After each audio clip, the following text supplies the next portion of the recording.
Okay, so I'm gonna turn this down just a little bit. So we're gonna listen to Erin today. Just kind of in a quiet mood. I want to listen to Erin. So we will put mute the music and we'll listen to her on building. There's that. And we do like a little bit of sound. I like to hear the conveyors a little bit. Not too much, just a little bit. There we go. I guess it. Yeah.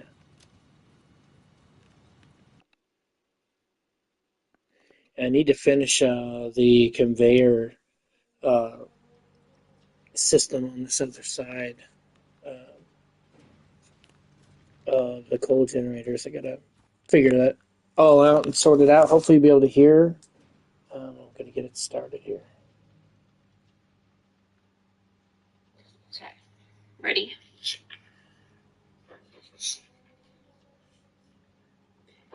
There was once a king's son. No one had so many beautiful books as he. In them, he could read of She likes to everything tell that ever fairy happened in this tales. world, and he could see it all pictured in fine illustrations. He could find out about every race of people in every country, but there was not a single word about where to find the Garden of Paradise.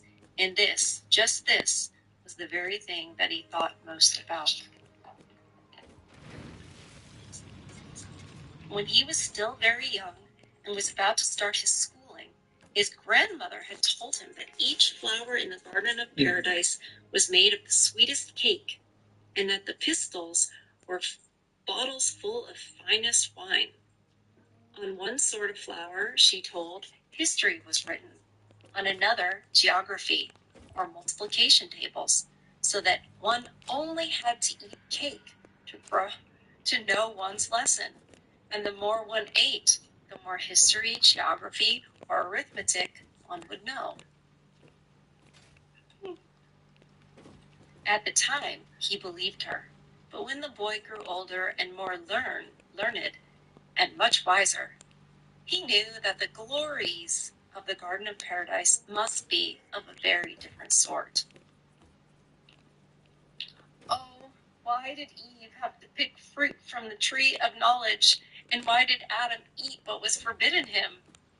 Now, if it had only been I, that would have happened. That never would have happened. And sin would never have come into the world. He said it then, and when he was 17, he said it still. The Garden of Paradise was always in his thoughts. He went walking in the woods one day. He walked alone, for this was his favorite amusement. Evening came on, the clouds gathered, and the rain poured down as if the sky were all one big floodgate from which the water plunged. It was as dark as it would be at night in the deepest well. He kept slipping on the wet grass and tripping over the stones that stuck out of the rocky soil. Everything was soaking wet, and at length the poor prince didn't have a dry stitch to his back. He had to scramble over great boulders where the water trickled from the wet moss. He had almost fainted when he heard a strange puffing and saw a huge cave ahead of him. It was brightly lit, for inside the cave burned a fire so large that it could have roasted a stag. And this was actually being done. A magnificent deer, antlers and all, had been stuck on a spit and was being slowly turned between the rough-hewn trunks of two pine trees. An elderly woman. We always get nervous because we always suspect the witches. Safer to suspect a witch first. An elderly woman so burly and strong that she might have been taken for a man in disguise, sat by the fire and threw log after log upon it. You can come nearer, she said. Sit down by the fire and let your clothes dry. There's an awful draught here, the prince remarked as he seated himself on the ground. It will be still worse when my sons get home, the woman told him. You are in the cave of the winds, and my sons are the four winds of the world. Do I make myself clear? She does sound like a witch. Where are your sons? The prince asked. Such a stupid question, it's hard to answer, the woman told him. My sons go their own ways, playing ball with the clouds in that great hall. And she pointed up toward the sky. Really? Said the prince.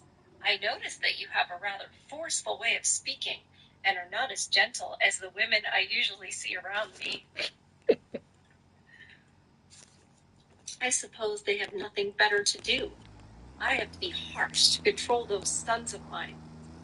I manage to do it, for all that they are an obstinate lot. See the four sacks that hang there on the wall? They dread those as much as you used to dread the switch that was kept behind the mirror for you. How does she know that? How does she know that? I can fold the boys right up, let me tell you, and pop them straight into the bag. We don't mince matters. There they stay. They aren't allowed to roam around again until I see fit to let them. But here comes one of them. It was the north wind, who came hurtling in, with a cold blast of snowflakes that swirled about him, and great hailstones that rattled on the floor. He was wearing a bearskin coat and trousers. A sealskin cap was pulled over his ears. Long icicles hung from his beard, and Beards. hailstone after hailstone fell from the collar of his coat. She's got two beards. Don't go right up to the fire so quickly, the prince warned him. Your face and hands might get frostbite. Frostbite? The north wind laughed his loudest. Frostbite? Why, frost is my chief delight.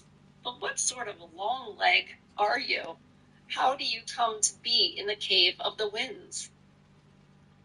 He is here as my guest, the old woman intervened, and if that explanation doesn't suit you, into the sack you go.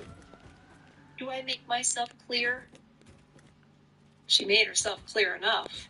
The north wind now talked of whence he had come and where he had traveled for almost a month. Yeah, she's in control. Where's the dad? Where's the father? Discipline should not be left up to the mother. In Africa, dear mother, said he, I have been hunting the lion with Hottentots of Kefferland. What fine grass grows there on the plains. That's right. Did I skip a page? I was like, he's not in Africa.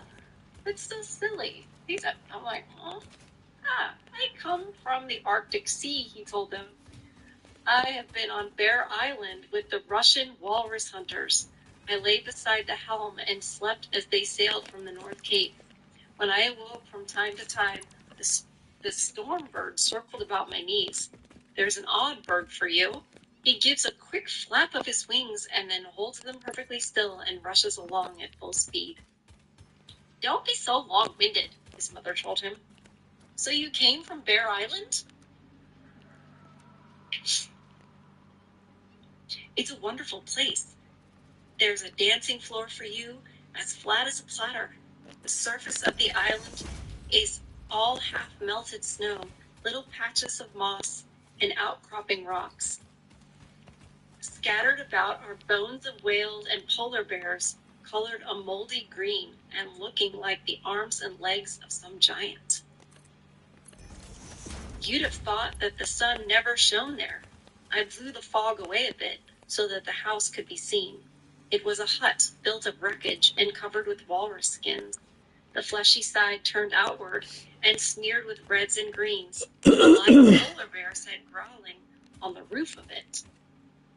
I went to the shore and looked at bird nests, and when I saw the featherless nestlings shrieking with their beaks wide open, I blew down into the thousand throats.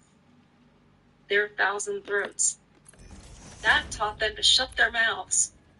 Further along, great walruses were wallowing about like monstrous maggots with pigs' heads and What a tusks weird a yard book long. for children. How well you tell a story, my son, the old woman said. My mouth waters when I hear you.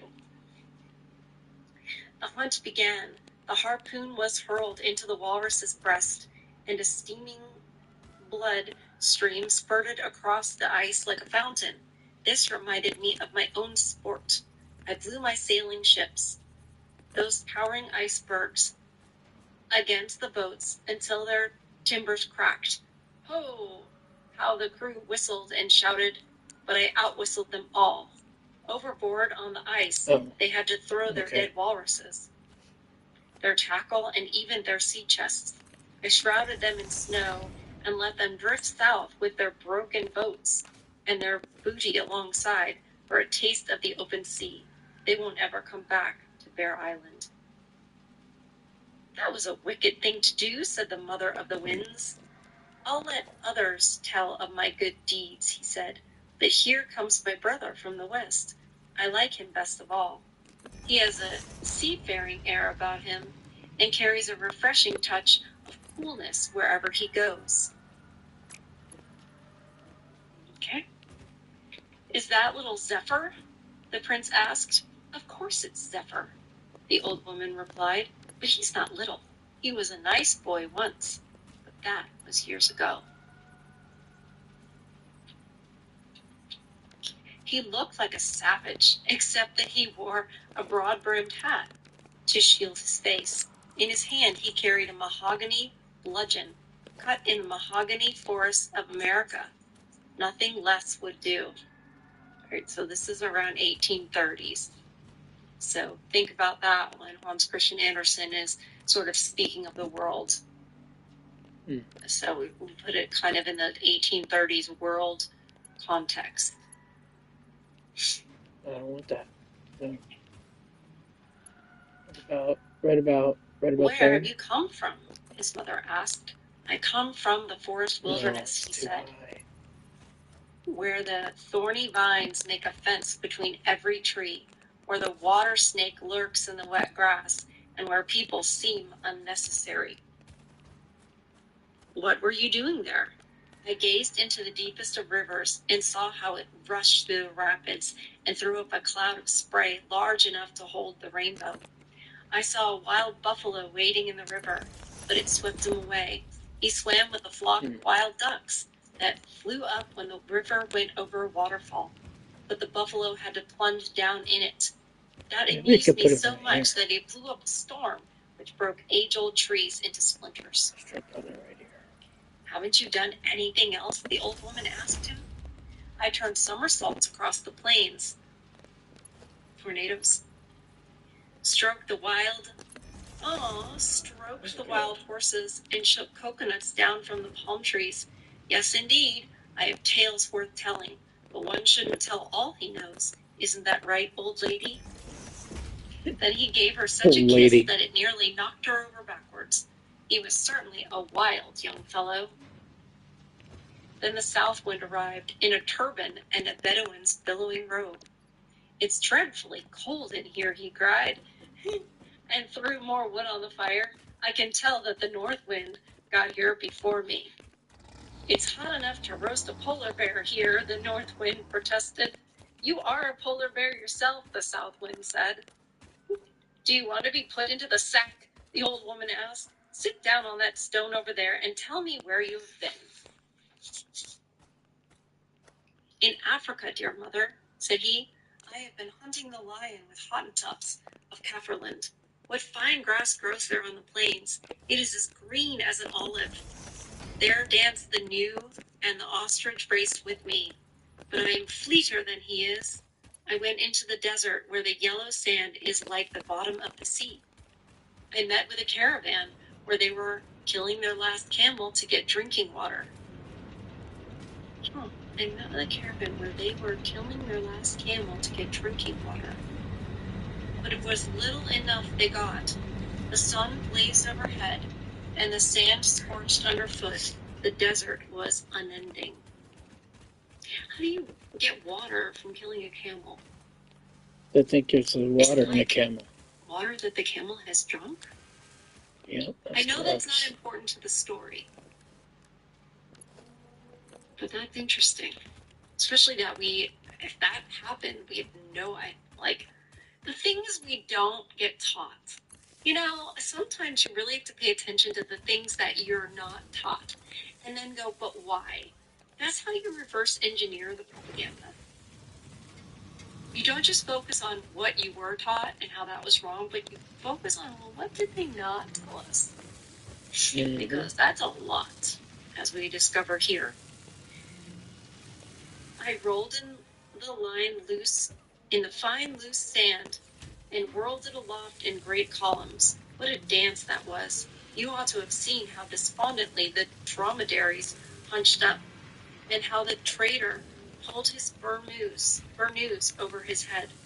He threw himself down before me as he would before Allah, his God. Now they are buried, with a pyramid of sand rising over them all. When someday I blow it away, the sun will bleach their bones white, and travelers will see that men have been there before them. Otherwise, no one would believe it, there in the desert. So you have done nothing but wickedness, cried his mother. Into the sack with you! And before he was aware of it, she picked the south wind up bodily and thrust him into the bag. He thrashed about on the floor until she sat down on the sack. That kept him quiet. Those are boisterous sons you have, said the prince. Indeed they are, she agreed, but I know how to keep them in order. Here comes the fourth one. This was the east wind. He was dressed as a Chinaman. He used to be able to say that. Somehow now, that's racist. I don't understand, like, why? Anyways, so that's where you've been, said his mother. I thought you had gone to the Garden of Paradise. Eh? I won't fly there until tomorrow, the east wind said. Tomorrow will be exactly 100 years since I was there. Right here. I am just home from China, where I danced around the porcelain tower until all the bells jangled. Officials of state were being whipped through the streets. Bamboo sticks were broken across their shoulders. Though they were people of importance, from the first to the ninth degree, they howled. Thank you so much, my father and protector, but they didn't mean it.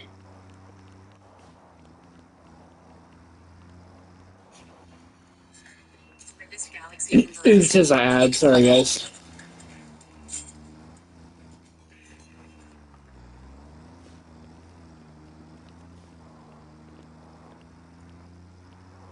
They howled, thank you so much, my father and protector, but they didn't mean it. And I was about clanging the bells and sang, sing, sing, stew. Do any of you speak Chinese? Oops. You are too saucy, the old woman told him.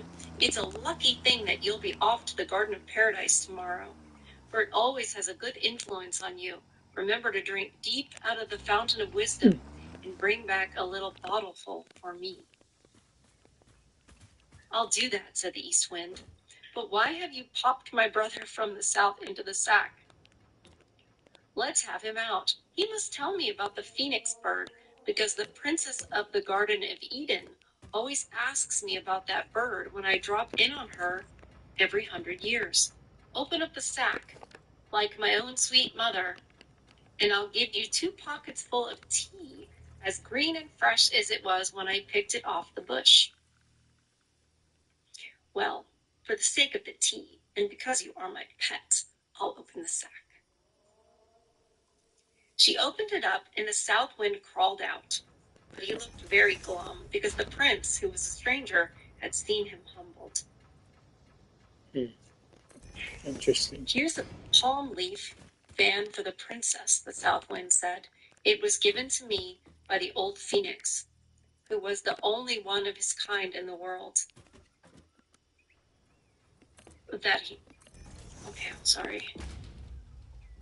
Only one of his kind in the world.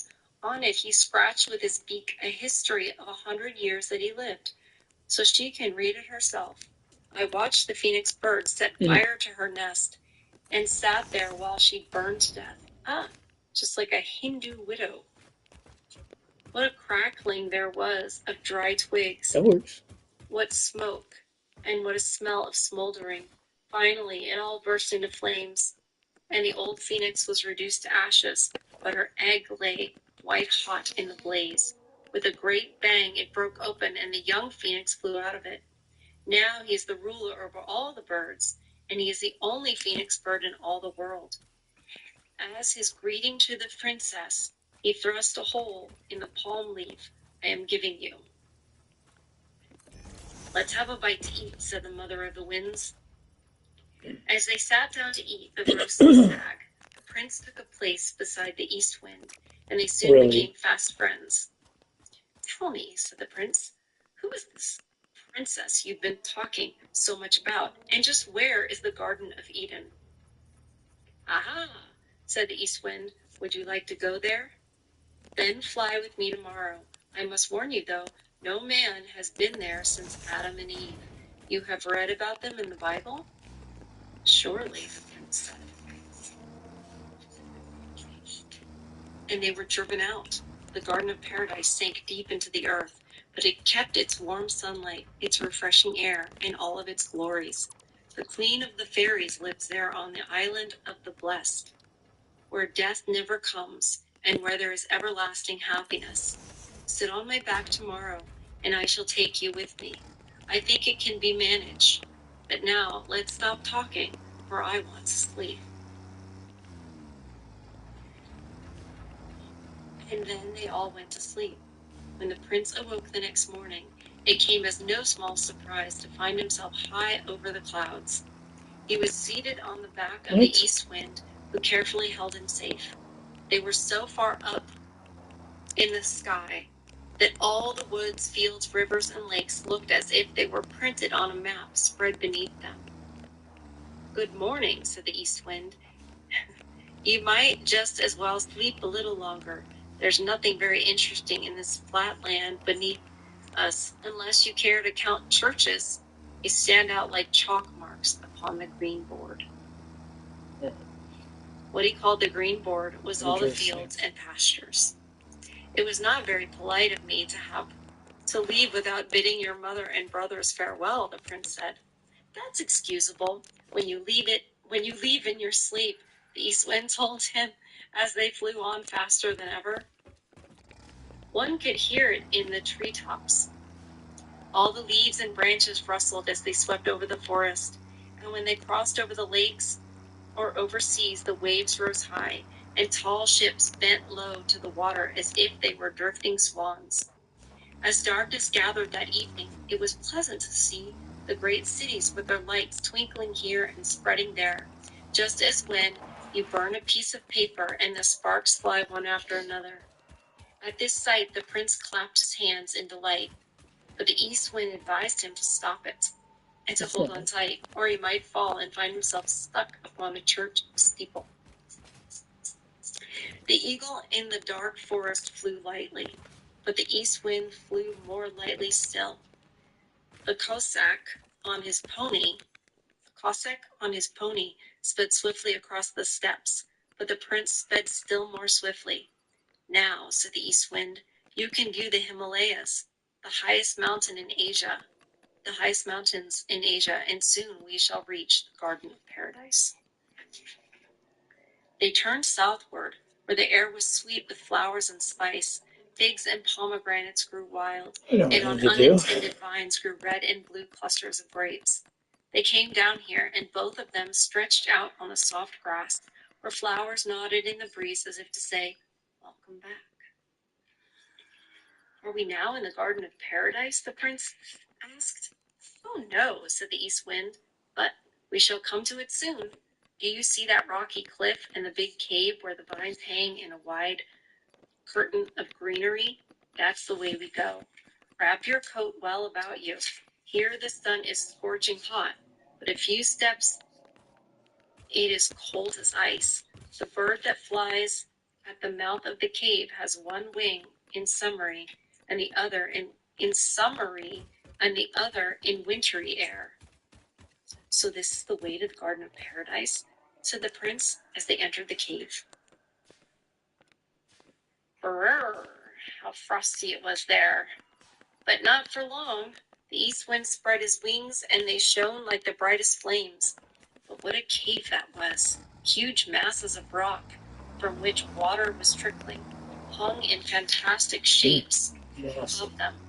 Sometimes the cave was so narrow that they had to crawl on their hands and knees, sometimes so vast that it seemed that they were under the open sky. The cave resembled a series of funeral chapels, with mute organ pipes and banners turned to stone.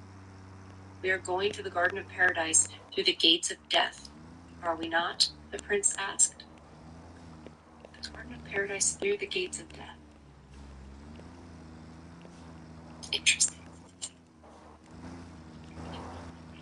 The Eastwind answered not a word, but pointed to a lovely blue light that shone ahead of them. What on earth? The masses of stone over their heads I just did grew that. more and more misty, and at last they looked up Bad at a move clear last. white cloud in the moonlight.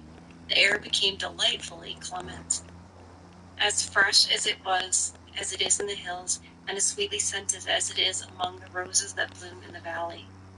The river which flowed there was clear as the air itself, and the fish in it were like silver and gold. Purple eels that at every turn threw off blue sparks frolicked about in the water, and the large leaves of the aquatic flowers gleamed in all the rainbow colors. The flowers themselves were like a bright orange flame, which fed on the water just as a lamplight is fed by All oil. right, let's go. A strong marble bridge made so delicately and artistically that it looked as if it consisted of lace and glass pearls, led across the water to the island of the blessed, where the Garden of Paradise bloomed. The east wind swept the prince up in his arms and carried him across to the island, where the petals and leaves sang all the lovely old songs of his childhood, far, far sweeter than any human voice could sing, were these palm trees that grew there, or immense water plants, such vast and verdant trees the prince had never seen before.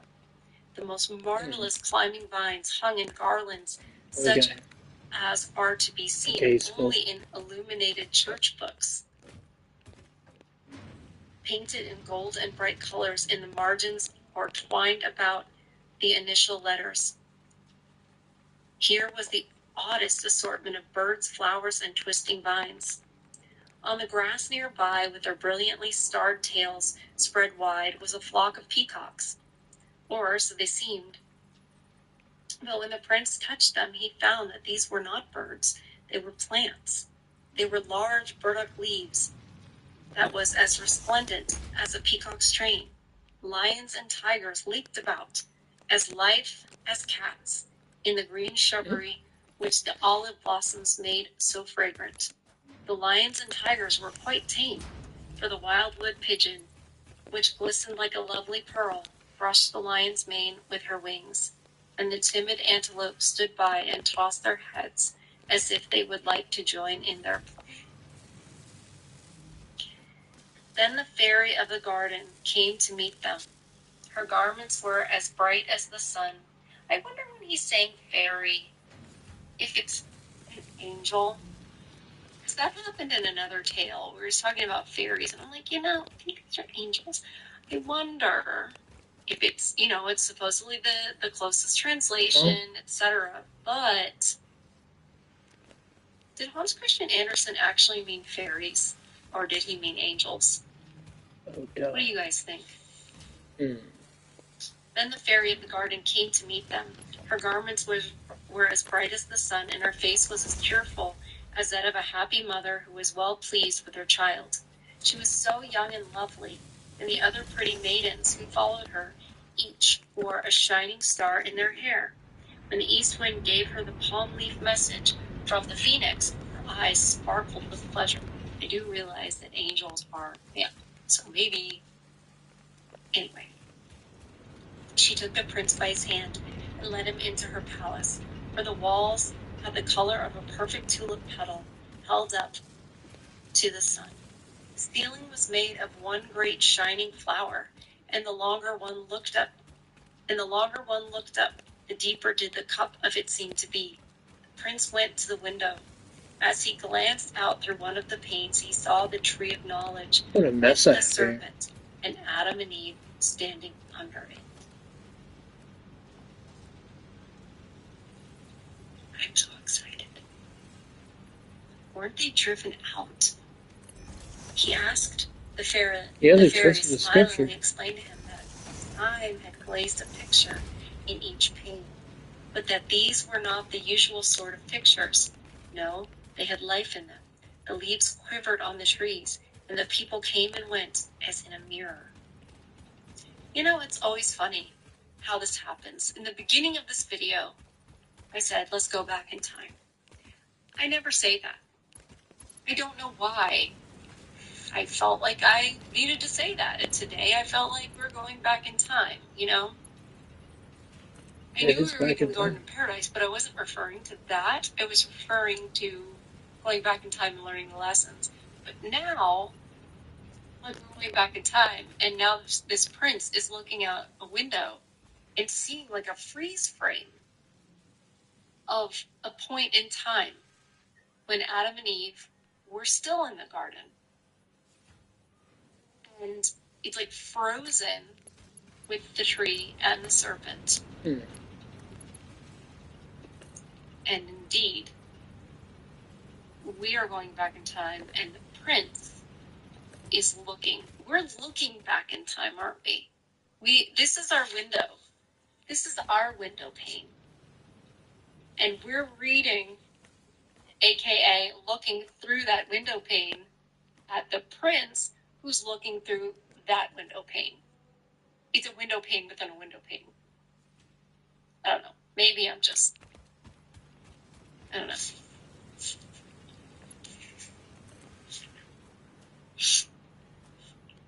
He looked through another pane, and there was Jacob's dream, with the ladder that went up to heaven, and the great angels climbing up and down. Yes, all that ever there was in the world lived on and moved across these panes of glass. Only time could glaze such artistic paintings so well. The fairy smiled and led him on into a vast and lofty hall with walls that seemed transparent. On the walls were portraits, each fairer than the one before.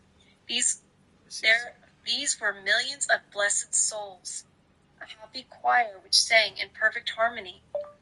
Jacob's Dream, Jason Upton, Key of David. The uppermost faces appeared to be smaller than the tiniest rosebud, drawn as a single dot in a picture. In the center of the hall grew a large tree with luxuriantly hanging branches. Golden apples, large and small, hung like oranges among the leaves. This was the tree of knowledge, of which Adam and Eve had tasted. A sparkling red drop of dew hung from each leaf, as if the tree were weeping tears of blood.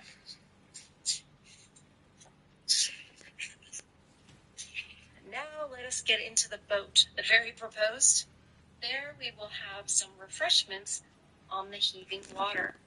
Though the rocking boat stays in one place, we shall see all the lands in the world glide by.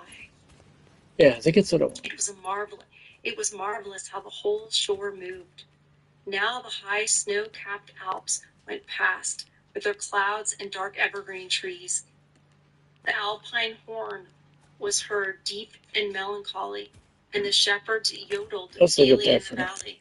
But soon the boat was overhung by long arching branches of banana trees.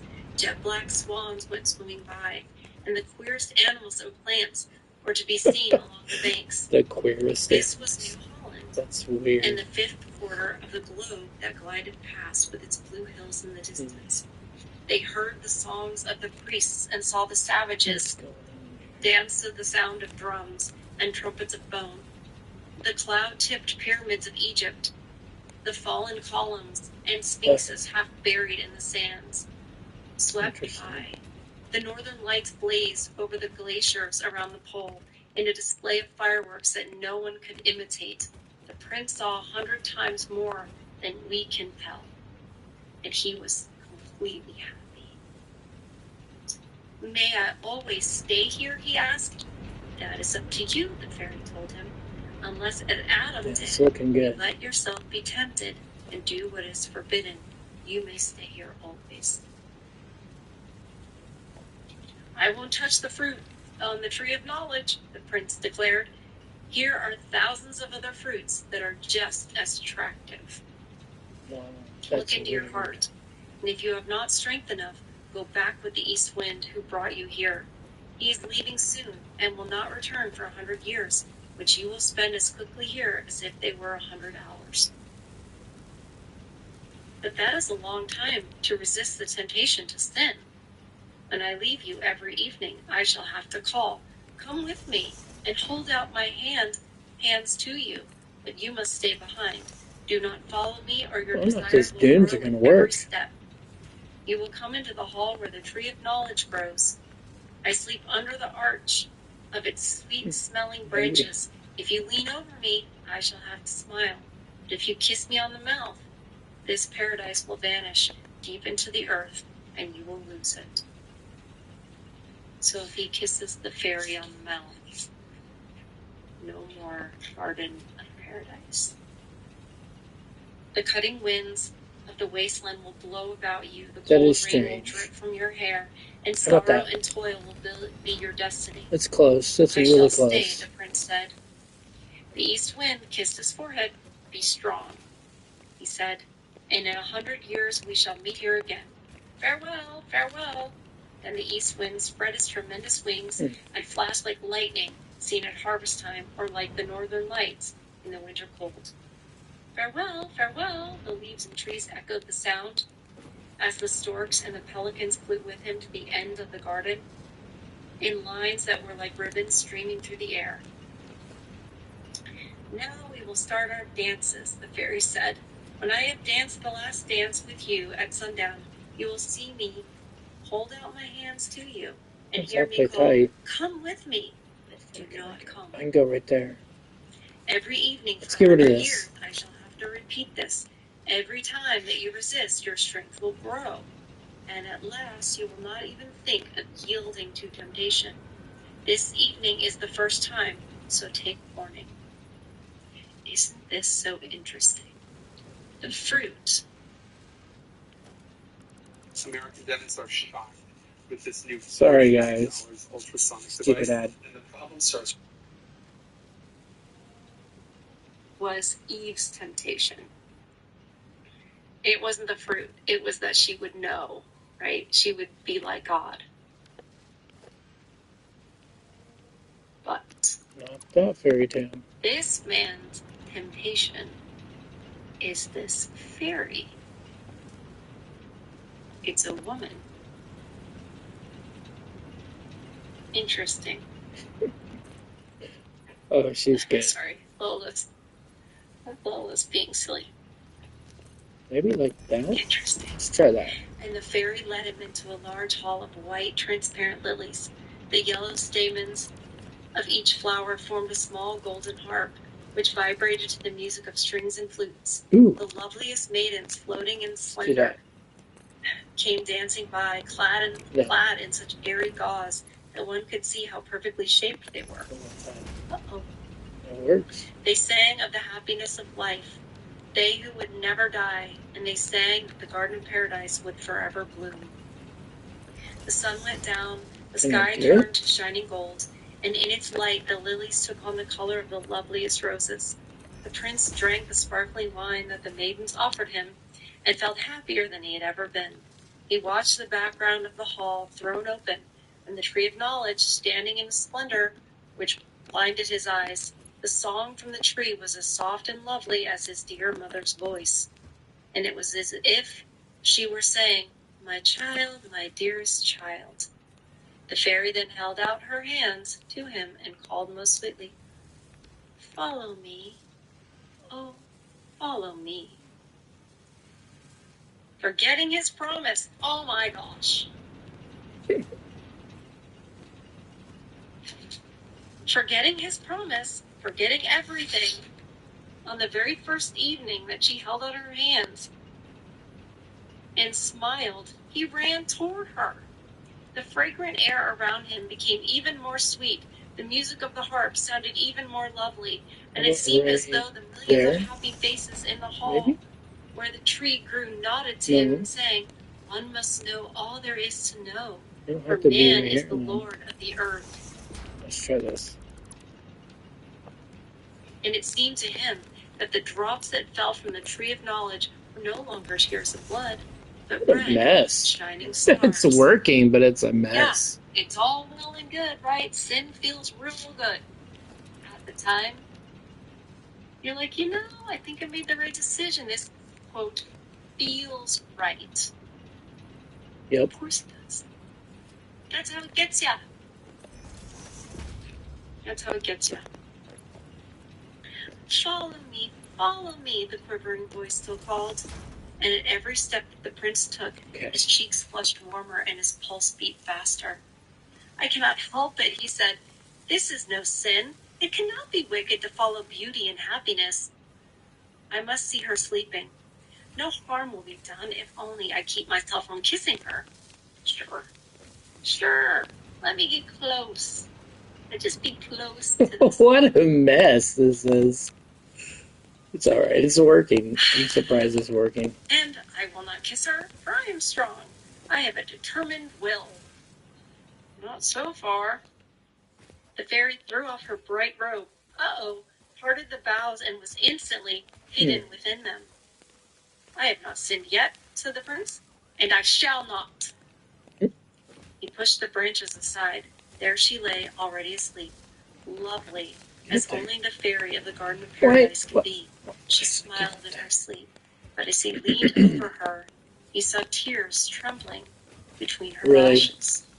Really? "Do not weep for me," he whispered. "Do not weep, my splendid maiden. Not until now have I known the bliss of paradise. It runs through my veins and through all my thoughts. I feel the strength of an angel and the strength of eternal life in my mortal body. Let eternal night come over me. Oh, no. One moment such as this is worth it all." Wow. Is it? Dang. He kissed away the tears from her eyes, and then his lips had touched her mouth. Thunder roared louder and more terrible than any thunder ever heard before. So you got pulled and everything in. crashed. The lovely fairy and the blossoming paradise dropped away, deeper and deeper. The prince saw it disappear into the dark night. Like a small shining star, it twinkled in the distance. A deathly chill shook his body. He closed his eyes, and for a long time he lay as if he were dead. Yep. The cold rain fell in his face, and the cutting wind blew about his head. Consciousness returned to him. "What have I done?" he gasped. "Like Adam, I have sinned so unforgivably that paradise has dropped away, deep in the earth." He opened his eyes, and he still saw the star far away, the star that twinkled like the paradise he had lost. It was the morning star in the sky. He rose and found himself in the forest, not far from the Cave of the Winds. The Mother of the Winds sat beside him. She looked at him. I think the morning star is Satan. "The very first Should probably evening," say that. she said, "I thought that was the way it would be. If you were my son, into the sack you would certainly go." "Indeed, he shall go there," said Death, a vigorous old man with a scythe in his hand and long black wings. "Yes, he shall be put in a coffin, but not quite yet. Now, I shall only mark him. For a while, I'll let him walk the earth to atone for his sins and grow better. But I'll be back someday when he least expects me. I shall put him in the black coffin, lift it on my head, and fly upward to the star. There, too, blooms the Garden of Paradise. No, I don't like that. He is a good and pious man who will be allowed to enter it. But if his thoughts are bad and his heart is full of sin, he will sink down deeper with his coffin than paradise sank. Only once in 1,000 years shall I go to see whether he must sink still lower, or may reach the star, that bright star, way up there. I guess we all have the choice, don't we? We're all tempted. We're all tempted in our lives. And we all give in. Mm-hmm. How do we give in? Because it feels right. Because we know better, right? We know better. We know better than God. We know better. We get to decide what's right and wrong. I mean, it's what we do. It's what humans do. This is a mess, but it's working. I love the idea that these things are frozen in time. Because really, the way we think about time, linearly, oh, it's back there. Is it back there? Because I don't know. Today's Easter, right? Today's Easter. This is yesterday. And of all the days that you can think are frozen in time, I think today is that day, right? It's not the day where, the tomb is empty. It's not that day. But it kind of is that day. Because every single day he's risen. Every single day it's like it's true again. And for every single person who learns this and accepts it, it's that day. It's that same day. Do you guys understand what I'm saying? It doesn't matter when it happened. Time, in that way, is irrelevant, isn't it? They would have us believe, the overlords, the ones who decide what we learn in school and decide what we see on TV and hear on the radio and etc. They would have us believe that, that was before. That's irrelevant because it was before. But that's not true. Because certain things, many things, are timeless. And those are the things they try to hide. The things you learn in fairy tales are timeless, and they are true. This is how you can uncover all the secrets of your family that no one ever told you. There is a platform where you can search. Are timeless, and they are true. And I think the overlords would have you believe that Hard to tell. there's no such thing as something being timeless, because they get to invent, what reality is. As time goes on, this is how it is. We know now. Now we understand. That was back then. We didn't really understand back then. We didn't know anything back then. People were ignorant back then. So no need to read these silly fairy tales like a long time ago. Never mind. That's what they used to do. Therefore, it's irrelevant. But I think time in general is irrelevant. Ooh, that's close. Time doesn't change truth. What the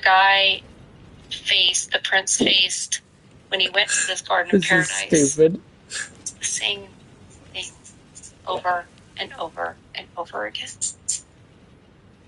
But it's not just the bad things that are over and over again. Because every time a soul decides to love Jesus, and every second that we're alive, it's an empty tomb. It's an empty tomb. It's an empty tomb. It's an empty tomb. He's risen. The tomb is always empty. Always. So it's not a point in time. Makes sense? It promise, I'm not high or anything. She does smell. Oh, you guys. Wow, what a great story. Hans Christian Andersen, man, I wish I could talk to him. I actually did find like a documentary thing on him on YouTube. So at some point, we gotta come look back. at that and see, see what we can learn. Might as well, right? Maybe right there. Thank you guys for being with me for this nearly an hour. His tales are longer. It doesn't seem like it. They're so good. Who can watch a movie anymore? Watch a television show? And this is so much better. Anyway, that's my opinion. Let me know what you guys think of it. Yeah, she's good. I'll put her in the description. Thumbs up on this video. That's all she'll know. It really helps. It helps the channel. Trust me, it's the thing that YouTube. She's so cool. Let's see what this means. I cannot stress this enough. Do you think every thought you have is yours? Do you ever think to yourself, no. Why is that? We don't own our own thoughts. It's going to sound crazy. I'm sorry. It's going to sound crazy. Demons can influence you. Mm-hmm. Even if you don't believe in them. That's actually, close. Especially if you don't believe in them. Do that. Why? Why would they want to? Well, I'm glad you asked. Because they hate themselves. They hate the choice they made. They hate themselves. And they hate you. Because they're jealous. It's really that simple. So, you better start believing that it's true, because that's actually the first line of defense. Otherwise, you have no defense. And that's what they want. And that's what we're learning and reading about when we are reading C.S. Lewis's Screwtape Letters. We're on the ninth Screwtape Letter. Never heard of this before. Welcome back to Literary Archeology. I started a business to give old folks a gift, and Chiz has supported me from the beginning. Who's ready for a deal? She's got quite a following I don't have yet. Welcome back to Literary Archeology. Erin's amazing. Okay. Now, let's see.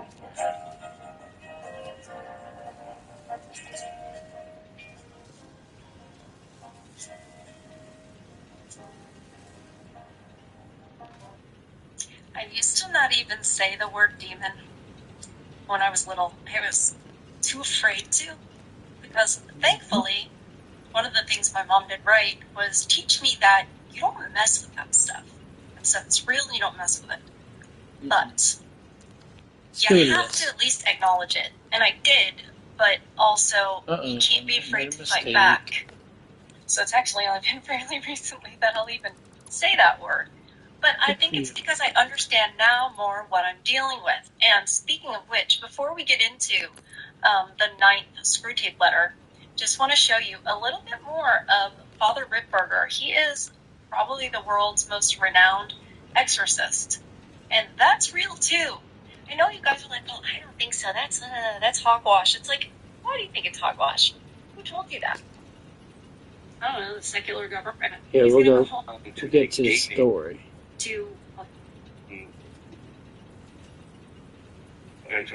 She get to the story?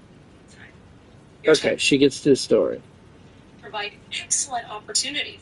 Alright, so, let's go. Screwtape Letter number 9. And you don't have to have seen 1 through 8. You can look back at them as prequels and stay with us for number 9. My dear Wormwood. This is Screwtape is writing to his nephew Wormwood to try and advise him how to, get this guy's soul.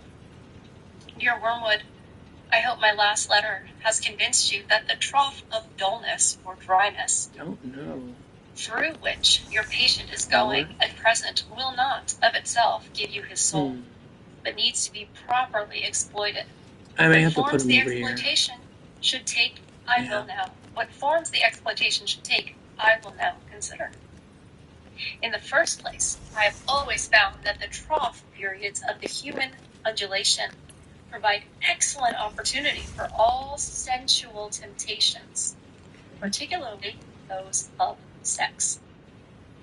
This may surprise you, because of course there is more physical energy and therefore more What's it potential looking over appetite here? at the peak periods. But you must remember, the powers of resistance are then also at their highest. The health and spirits which you want to use in producing lust can also, alas, be very easily used for work or play or thought or innocuous merriment.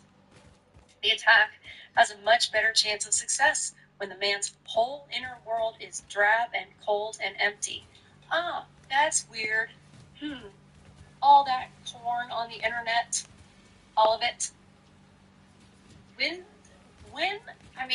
That guys are so susceptible to that nowadays, especially because of the way they're treated in life and the way women treat them.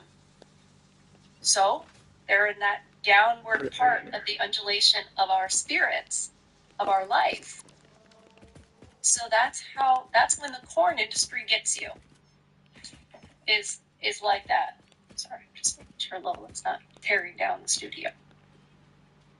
So think about the next time you're tempted to, log on to one of those sites. Think about why. And think about that that's the enemy. That's not good for you, and you know it's not good for you. I'm not going to shame you and say, oh, you're nothing. No, you're a man, and you're probably starved for physical touch. That's also by design, but that's the attack on you, to pull you down into that. Let's keep going with how Screwtape would advise Wormwood to do such a thing. When the man's this video is not for kids. Is drab and cold and empty, and it is also to be noted that the trough sexuality is subtly different in quality from that of the peak, much less likely to lead to the milk and water phenomenon, which the humans call being in love, much more easily drawn into perversions, much less contaminated by those generations and imaginative and even spiritual concomitants, which often render human sexuality so disappointing. It is the sense with other desires of the flesh. You are much more likely to make your man a sound drunkard by pressing drink on him as an anodyne when he is dull and weary, than by encouraging him to use it as a means of merriment among his friends when he is happy and expansive. Never forget that when we are dealing with any pleasure in its healthy and normal and satisfying form, we are, in a sense, on the enemy's ground. I know we have won many a soul through pleasure. All the same, it is his invention, not ours. He made the pleasures. All our research so far has not enabled us to produce one. All we can do is to encourage the humans to take the pleasures which our enemy has produced at times, or in ways, or in degrees which he has forbidden. Right, they want to pervert everything that's good. They want to take it and turn it into something bad. They do that with empathy. You've heard of toxic empathy, right? You've heard of sort of off yourself empathy. That's the devil taking something that is good, that is from God, and twisting it into something that is terrible. All right, cool. So now we got a buffer. Hence, we always try to work away from the natural condition of any pleasure to that in which it is least natural, least redolent of its maker, and least pleasurable. That should help. An ever-increasing craving for an ever-diminishing pleasure is the formula. It is more certain, and it's better style. See, it's building to get the man's soul and give him nothing in return. That is what really gladdens our Father's heart. And the troughs are the time for beginning the process. But there is an even better way of exploiting the trough. Through the patient's own thoughts about it. As always, the first step is to keep knowledge out of his mind. Do not let him suspect the law of undulation. Let him assume that the first ardors of his conversion might have been expected to last, and ought to have lasted forever, and that his present dryness is an equally permanent condition. Right, make him think that he's down there for good, like it's never going to get better, never going to feel better. Make him feel like this is just where you're always going to be. is an equally permanent condition. Having once got this misconception well fixed in his head, you may then proceed in various ways. It all depends on whether your man is of the desponding type, who can be tempted to despair, or of the wishful thinking type, who can be assured that all is well. The former type is getting rare among the humans. If your patient should happen to belong to it, everything is easy. You've only got to keep him out of the way of experienced Christians. An easy task nowadays. To direct his attention to the appropriate passages in Scripture, and then to set him to work on the desperate design of recovering his old feelings by sheer willpower. And the game's ours. Oh. So he's down in the dumps, and they want him to think about how he used to be happy.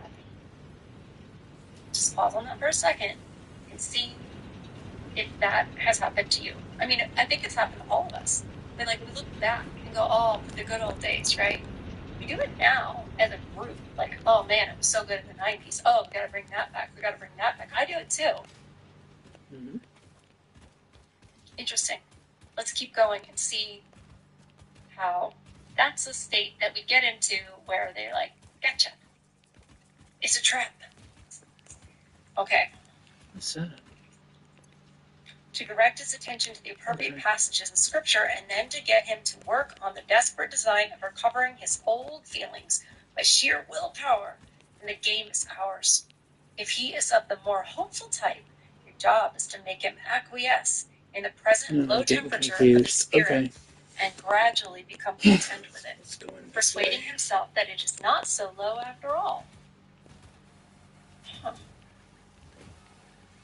In a week or two, you will be making him doubt whether the first days of his Christianity were not, perhaps, a little excessive. Talk to him about moderation in all things. If you can once get him to the point of thinking that religion is all very well up to a point. There are so many that think like that. Mm-hmm. Yep, she's on it. So you guys are just like State Farm, right? Yeah. So we'll have that one.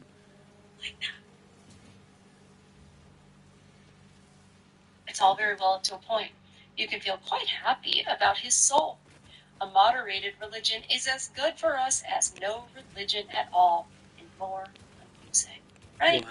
Don't talk about religion or That's politics. This isn't the time or the place. Really? Really? Do you really believe? If you're like, well, this isn't the place, but I don't want to turn it. Really? I feel like if you really believe, then all the places are the places. And if you really believe as a parent, then you are going to instruct your children on what is true, not, well, they have to find it for themselves. No. That is moderating it way too much. Where on earth did we ever get the idea that that should be moderated, that that is something that we should hold back? When you really think about it, you go, who convinced us of that? And does that really make sense if you say to yourself, do you believe this thing? There are times, a lot of times, sometimes while I'm actually making a podcast, where this voice comes inside my head and it's like, I don't know, Erin. Should you really say these things? What if people stop watching the video? What if it's too much? What if they're like, oh no, that's too crazy. She sounds, whatever. You're going to turn people off. Especially on my other channel. I'm like, should you really have that cross back there? Should it be so upfront? Do you really want to make this a Christian channel? It's really that. Right? Keep doing it. I hear those thoughts. But I've not listened to them on purpose. Good job. Because when you know more where they come from, yep. You're like, I need to push harder, actually. I need to be braver. Because people who need to hear this are going to hear it. And they're not going to know why. They're like, I don't know why this video came on my timeline. I don't know why I kept listening to her. Let's just keep the top level. That's God's job. That's not, I just do this, right? And I resist these evil voices. But they're still there. They're still there. They don't quit. They don't give up. And they're going to be telling I you, don't. oh, she's crazy. Oh, she's extreme. They're going to be telling you that. But they're liars. They're a bunch of jealous liars, and they hate to be mocked, so make sure you mock them all the time. Make sure you like this video and subscribe to the channel. Okay. I totally lost my spot. Keep them out of the way of experienced Christians. Easy task nowadays. Alright. Moderation. We're just going to do that for now and see how that Another goes. possibility is that of direct attack on his faith. Where's it going? When you have caused him to assume that the trough is permanent, can you not persuade him that his religious phase is just going to die away like all his previous phases? Of course, there is no conceivable way of getting by reason from the proposition, quote, I am losing interest in this, to the proposition, this is false. But as I said before, it is jargon, not reason, you must rely on. The mere word phase will likely do the trick. I assume that the creature has been through several of them before. They all have, and that see how that works. They all have, and that he always feels superior We'll let that be. to the ones he has Let's keep emerged moving. from. Not because he has really criticized them, but simply because they are in his past.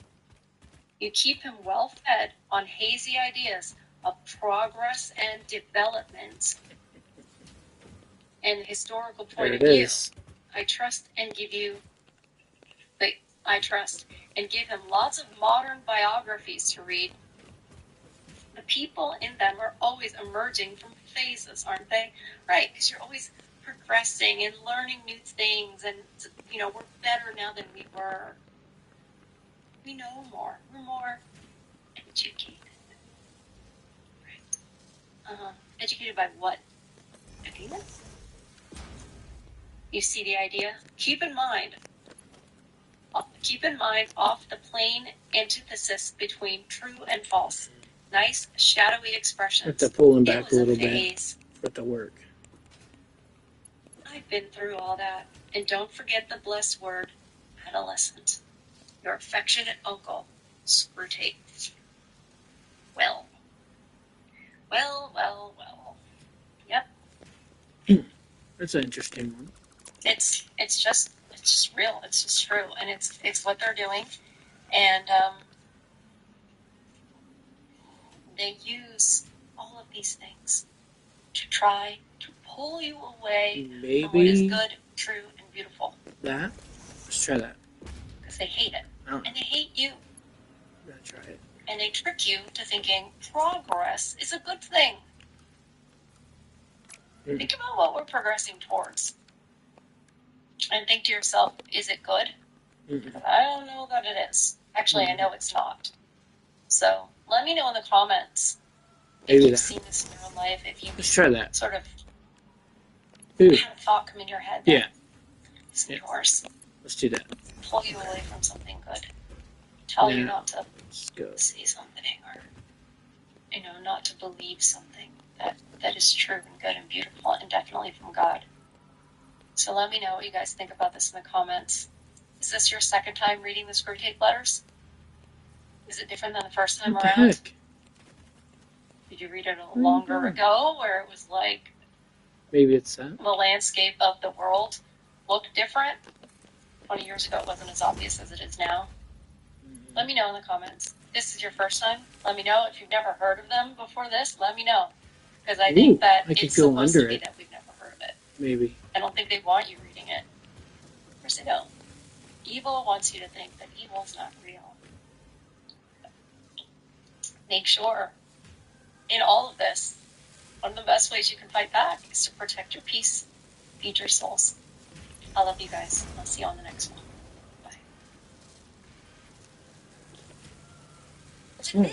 Let's do another one. That's good. You can finally get rid of the yellow. We get rid of the dumb ad first. Okay. Let's see. Do one that's not as like religious. What you want isn't always what you need. Let's do that. Another fairy tale. We have an epidemic people being ungrateful, just ungratefulness. Yep.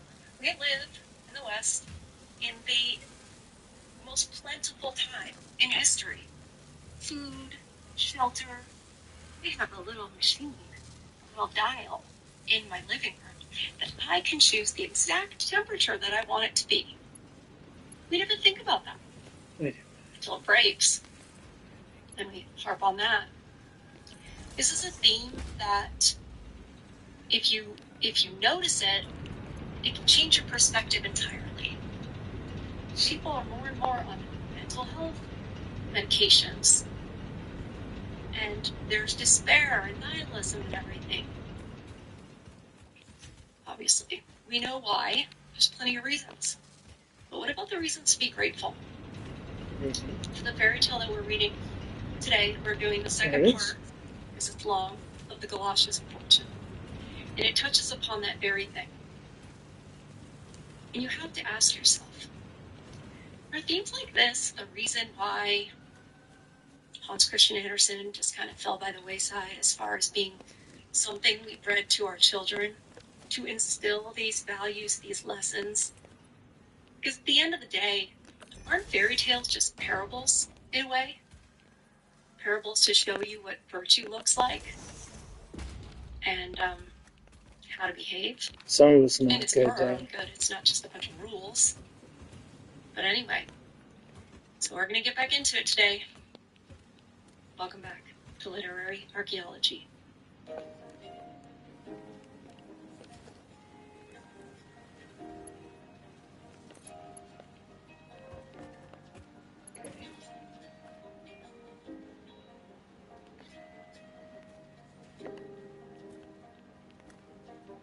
Hard to tell. I think it's So if you didn't see part one, there. like I always say, it's totally fine. You can go back and watch last week's episode after this one and look at it like a prequel. I'll give you the rundown. Basically, there's a party going on at some house, right? Bear in mind, this was published in the 1830s. So think 1830s. I'm going to have to turn it a little bit. These fairies, they leave some galoshes out, rain boots. And that whoever puts them on, wherever they wish they were, wherever time period, or one of the last guys went up into space. So then it will become true. Now, so far in the three stories of different people, each time they have gone to where they wish they were. Like one guy wanted to go back in time and then realized there's no street lights, there's no sidewalks. Another guy realized that he actually did want to be married and have his children, and being a single bachelor was not better. So that's kind of the theme. Now, just because we know that so far doesn't mean we know what's going to happen going forward, because after all, it's Hans Christian Andersen. And what I have discovered, at least, and pardon my ignorance, is that he's an excellent, excellent writer. I mean, he really is. The layers he puts in the stories, and he usually puts himself in the story. So he makes his own cameo. Okay, so this is, it goes in like little chapters. This is chapter 4, so it's the 4th one. Pardon my voice, I know it's a little hoarse. I think it's just because I'm tired. That sometimes happens. I'm feeling fine, don't worry. I guess I'm taking care of myself. Is that it? A great moment and a most extraordinary journey. Mm. Everyone in Copenhagen knows what the entrance to Frederick's hospital looks like. But as some people who read this story may not have been to Copenhagen, we must describe the building briefly. The hospital is fenced off from the street by a rather high railing of heavy iron bars, which are spaced far enough apart, at least, so the story goes, for very thin interns, sorry, I had an E on the end of it, interns to squeeze through. Go up. Sorry, it's translated from Danish, so sometimes you just have to, okay. Interns to squeeze between them and pay little visits to the world outside. The part of the body they had most difficulty in There we squeezing go. through was the head. In this, as often happens in the world, small heads were the most successful. So much for our description. One of the young interns, of whom it could be said that he had a great head only in a physical sense, had the night watch that evening. Outside, the rain poured down, but in spite of these difficulties, he was bent upon getting out for a quarter of an hour. There was no need for the doorman to know about it, he thought. If he could just manage to slip through the fence. There lay the galoshes. Right, because the last guy leaves them. There lay the galoshes that the watchman had forgotten. And while the intern had no idea that they were the galoshes of fortune, he did know that they would stand him in good stead out in the rain. So he pulled them on. Now the question was whether he could squeeze between the bars, a trick that he had never tried before. There he stood, facing the fence. I wish to goodness I had my head through, he said. And though his head was much too large and thick for the space, he immediately slipped through you gotta quickly, and with the greatest of ease. The galoshes saw to that. All he had to do now was to squeeze his body through after his head, but it wouldn't go. Ugh, he panted. I'm too fat. I thought my head would be the worst difficulty. No, I shall never get through. He quickly attempted to pull his head back again, but it couldn't be done. Because he didn't wish it. He could move his neck easily, but that was all. First his anger flared up, then his spirits dropped down to zero.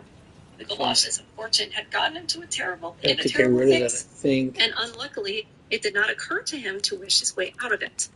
No, instead of wishing, he struggled and strove, but he could not budge from the spot.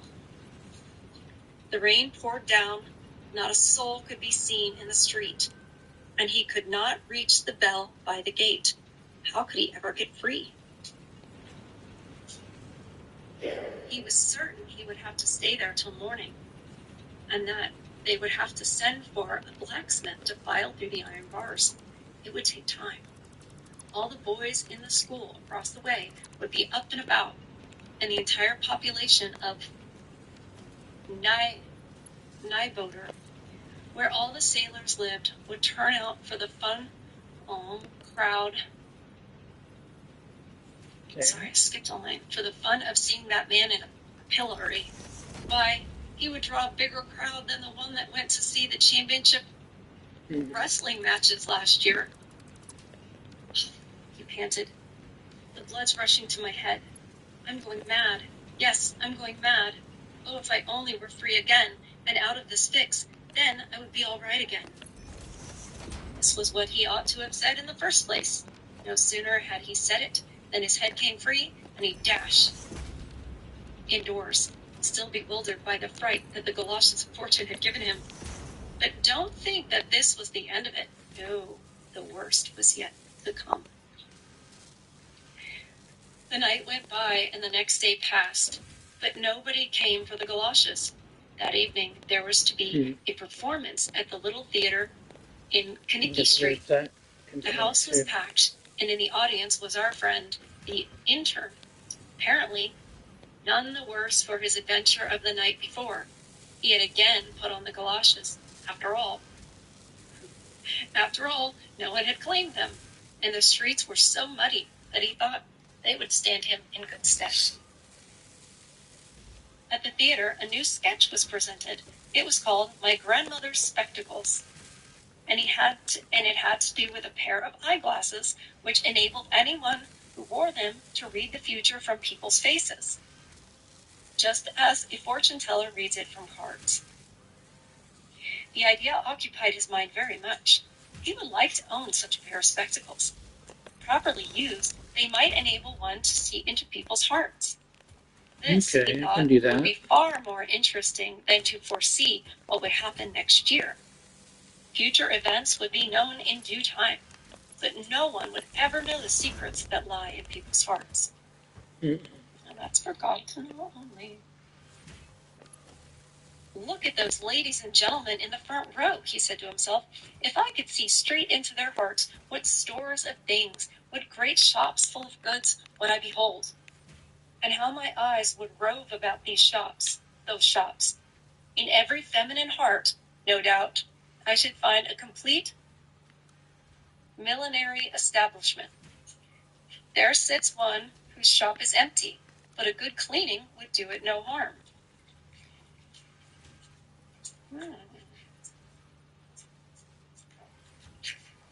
Trying to hold the turn. I like the turning of the page. It's a little, what is that? ESMR Crinkly. or something like that. That might be the psychological one. Mm-hmm. Anyway, there's the comforting noises. And of course, when some of the shops would be well stocked. Ah me, he sighed. I know of one where all the goods are of the very best quality, and it would just suit me. But alas and alack, there's a shopkeeper there already, and he's the only bad article in the whole shop. Many a one would say, won't you walk in? And I wish I could. I would pass like a nice little thought through their hearts. The galoshes took him at his word. The intern shrank to almost nothing and set out on a most extraordinary journey through the hearts of all the spectators in the first row. The first heart he entered was that of a lady, but at first he mistook it for a room in the Orthopedic Institute. Oh, so he's like inside. I see. Okay. Sorry, sometimes I'm too literal. No. So he mistook it for the Orthopedic Institute or hospital, where the plaster casts of deformed limbs are hung upon the wall. The only difference was that at the hospital, those casts were made when the patients came in, while these casts that were kept in the heart were made as the good people departed. For every physical or mental fault of the friends she had lost, there had been carefully stowed away. They had been carefully stowed away. He quickly passed on to another woman's heart, which seemed like a great holy cathedral. Over the high altar fluttered the white dove of innocence, and the intern would have gone down on his knees except that he had to hurry on to the next heart. However, he still heard the organ roll, and he felt that it had made a new and better man of him, a man not too unworthy to enter the next sanctuary. This was a poor garret where a mother lay ill. But through the windows the sun shone, warm and bright. Lovely roses bloomed in the little wooden flower box on the roof, and two bluebirds sang of happy childhood, while the sick woman prayed for a blessing on her daughter. Next, the intern crawled on his hands and knees through an overcrowded butcher shop. There was meat, more meat, and meat alone. Wherever he looked in his heart of a wealthy, respectable man, whose name you can find in the directory. Next, he entered the heart of this man's wife, and as an old tumble-down dove cot, he found it. Her husband's portrait served as a mere weather vane, which was connected with the doors in such a way that they opened and closed as her husband turned around. Then he found his way into a cabinet of mirrors, such as is to be seen at Rosenborg Castle. Though in this heart, the mirrors had the power of magnifying objects enormously. Like the Grand Lama of Tibet, the owner's insignificant ego sat in the middle of the floor in admiring contemplation of his own greatness. After this, he seemed to be crammed into a narrow case full of sharp needles. This, he thought, must certainly be an old maid's heart. Funny. This, he thought, must certainly be an old maid's heart. But it was nothing of the sort. It was the heart of a very young officer who had been awarded several medals, and of whom everyone said, now there is a man of both intellect and heart. I wonder why he thought it was an old maid's heart. It seems strange to confuse it with what it actually was. Quite befuddled was the poor intern when he popped out of the heart of the last person in the front row. He could not get his thoughts in order, and he supposed that his We're getting better imagination production, must have which run is away with good. him. Merciful heavens, he groaned. I must be well on the road to the madhouse. And it's so outrageously hot in here that the blood is rushing to my head. Suddenly he recalled what had happened the night before, when he had jammed his head between the bars of the hospital fence. That must be what caused it, he decided. I must do something before it is too late. A Russian bath might be the very thing. I wish I were on the top shelf right now.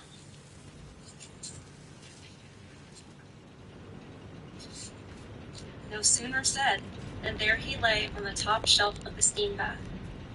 But he was fully dressed, down to his shoes and galoshes. He felt the hot drops of condensed steam fall upon him from the ceiling. Hey, he cried, and jumped down to take a shower.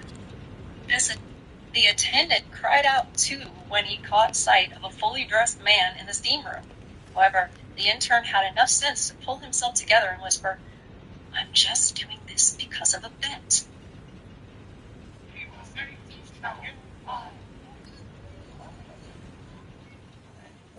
I say red.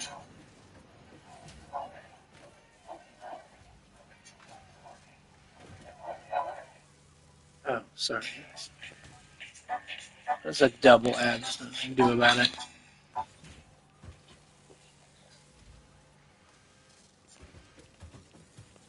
But the first thing he did when he got back to his room was to put hot plasters on his neck and on his back to draw out the madness.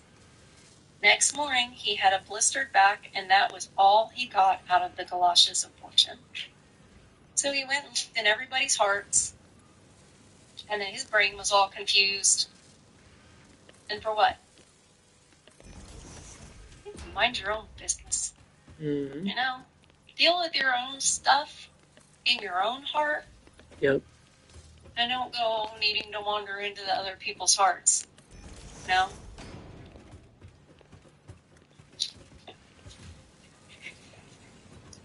This is part 5. The transformation of the copying clerk.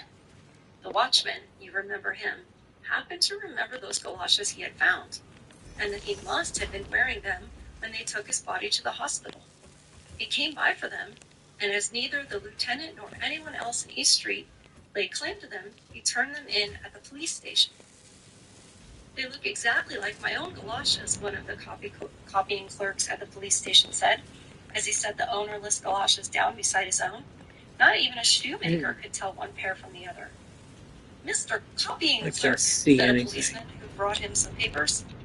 The clerk turned around to talk with the policeman, and when he came back to the galoshes, he was uncertain whether the pair on the right or the pair on the left belonged to him. The wet ones must be mine, he thought, but he was mistaken. All right, we'll try that. Galoshes of fortune. Maybe. The police make their little mistakes, too. Yeah. So he pulled them on, pocketed some papers, and tucked some manuscripts under his arm to read an abstract when he got home. But as this happened to be Sunday morning and the weather was fine, he thought, a walk to Fredericksburg will be good for me, and off he went. A quieter, more dependable fellow than this young man you seldom see. Let him take his little walk by all means. It will do him good. Do him a world of good after so much sitting. At first, he strode along with a wish in his head, so there was no occasion for the galoshes to show their magic power. On the avenue, he met an acquaintance of his, a young poet, who said he was setting out tomorrow on a summer excursion. What? Off again so soon? Said the clerk. What a free and happy fellow you are. You can fly away wherever you like, while the rest of us are chained by the leg. Chained only to a breadfruit tree, the poet reminded him. You don't have to worry along from day to day, and when you get old, they will give you a pension. You are better off just the same, the clerk said. How agreeable it must be to sit and write poetry. Everyone pays you compliments, and you are your own master. I'll just keep going. You should see what it's like to devote your life to the trivial details of the courts. The poet shook his head, and the clerk shook his too. Each held to his own conviction, and they parted company.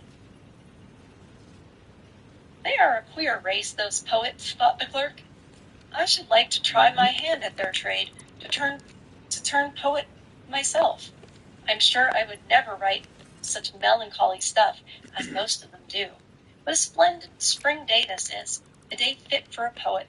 The air is so unusually clear, the clouds so lovely, and the green grass so fragrant. For many a year I have not felt as I feel just now.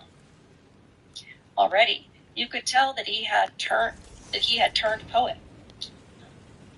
Not that there was anything you could put your finger on, for it is foolish to suppose that a poet differs greatly from other people, some of whom are far more poetic by nature than many a great poet and accepted poet. The chief difference is that a poet has a better memory for things of the spirit. He can hold fast to an emotion and an idea until they are firmly and clearly embodied in words, which is something that others cannot do. But for a matter-of-fact person to think in terms of poetry is noticeable enough, and it is this transformation that we can see in the clerk. What a glorious fragrance there is in the air, he said. It reminds me of my Aunt Loan's violets. Ah me, I haven't thought of them since I was a little boy. The dear old girl. She used to live over there, behind the exchange. She always had a spray or a few green shoots in the water, no matter how severe the winter was.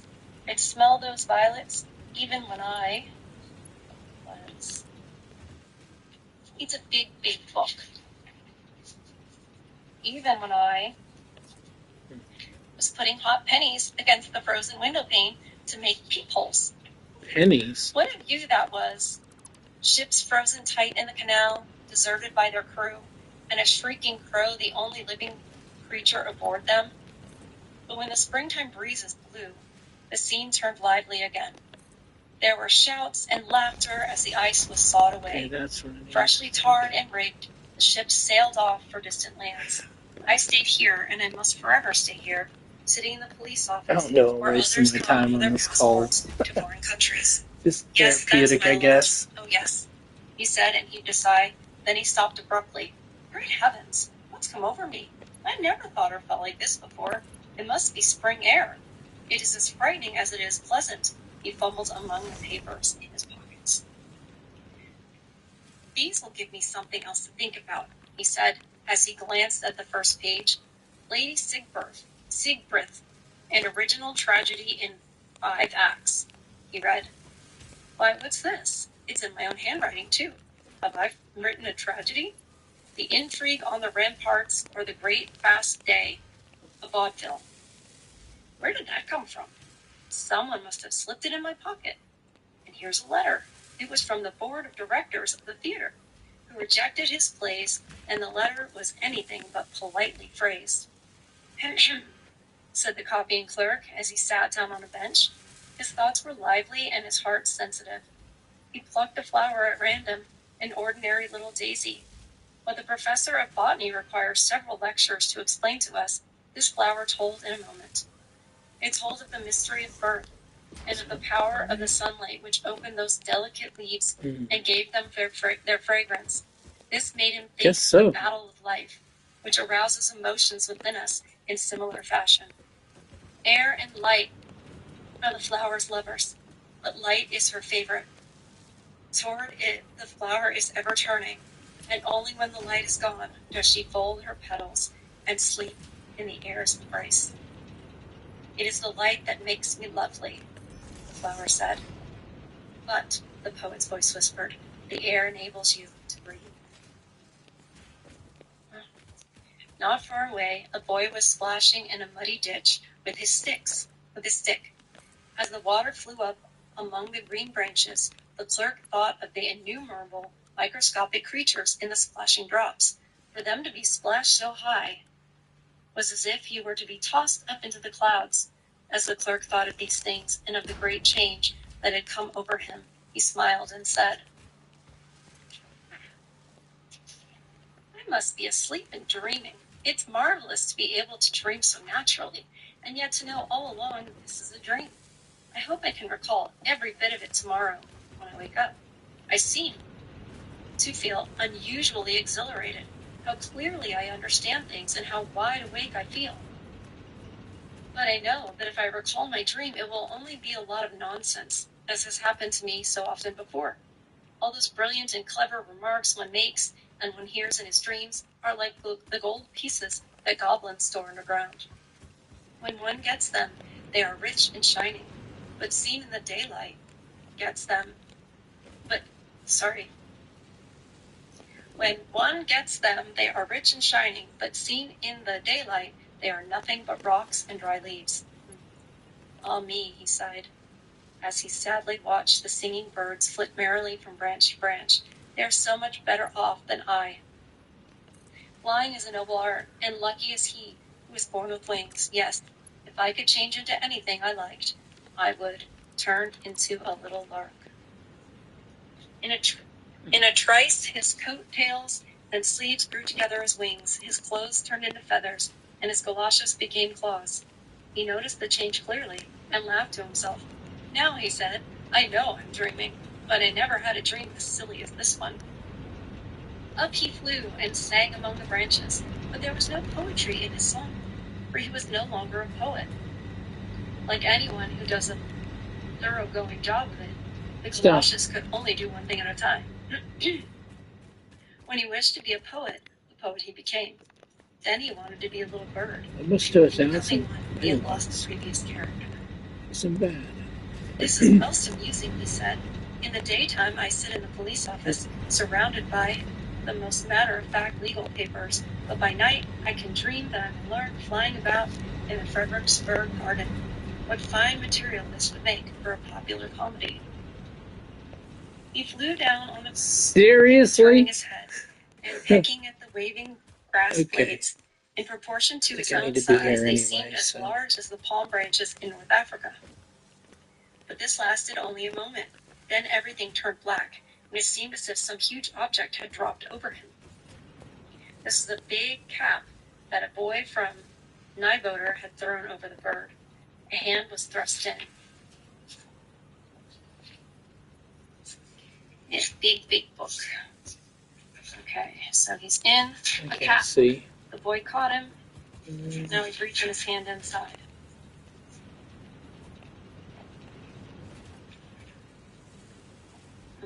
And he laid hold of the copying clerk by his back and wings so tightly that it made him shriek. In his terror, he called out, "You impudent scoundrel! I'm the copying clerk at the police office." This sounded like beep, beep to the boy, who thumped the bird on its beak and walked off with it. On the avenue, this boy met with two other schoolboys. Socially, they were of the upper classes, though. Pretty properly close. ranked according to their own Pretty merit. close. They were in the lowest class of school. They bought the bird for 8 pennies, and in their hands the clerk came back to Copenhagen to a family who lived in Gother Street. "It's a good thing I'm only dreaming this," said the clerk, "for I'd be furious. First I was a poet, and now I'm a lark. It must have been my poetic temperament that's turned me into this little creature. Pretty close. It is a very sad state of affairs, especially when one falls into the hands of a couple of boys. But I wonder how it will all turn out." The boys carried him into a luxuriously appointed room, where a stout, affable lady received them. She was not at all pleased with their common little field bird, as she called the lark, but she said that, for one day only, they could keep it in the empty cage near the window. "Perhaps Polly will like it," she said, and smiled at the large parrot that swung proudly to and fro on the ring in his ornate brass cage.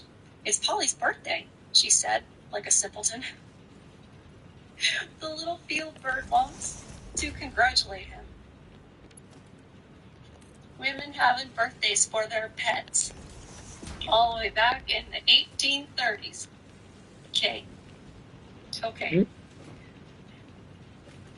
Polly did not say a word as proudly he swung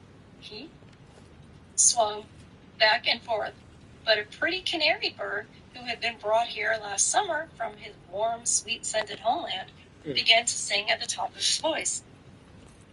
"Baller," the lady said, and threw a white handkerchief over his cage. Baller? "I don't Really? like her." Beep, beep. What a terrible snowstorm, the canary sighed, and with that sigh he kept quiet. The clerk, or as the lady called him, the field bird, was put in a cage next to the canaries and not far from the parrots. The only human words that the parrot could say, which at times sounded quite comical, were, "Come now, let us be men." All the rest of his chatter made us as little sense as the twittering of the canary. However, the clerk, who was now a bird himself, understood his companions perfectly. "I used to fly beneath green palms and flowering almond trees," the canary bird sang. "With my brothers and sisters, I flew above beautiful flowers and over the smooth sea where the plants that grow underwater waved up at us. We used to meet many brilliant parrots who told us the funniest stories, long ones and so many." "Those were wild parrots," said Polly. "Birds without any education." "Come now, let us be men. Why don't you laugh? If the lady and all her guests laugh at my remark, so should you. To lack a sense of humor is a very bad thing. Come now, let us be men." See, this is like Disney can't seem to make. There's so many stories.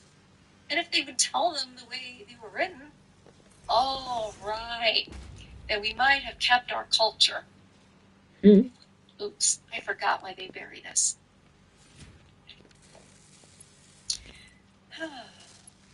"Do you remember the pretty girls who danced in the tents spread beneath those flowering trees?" the canary sang.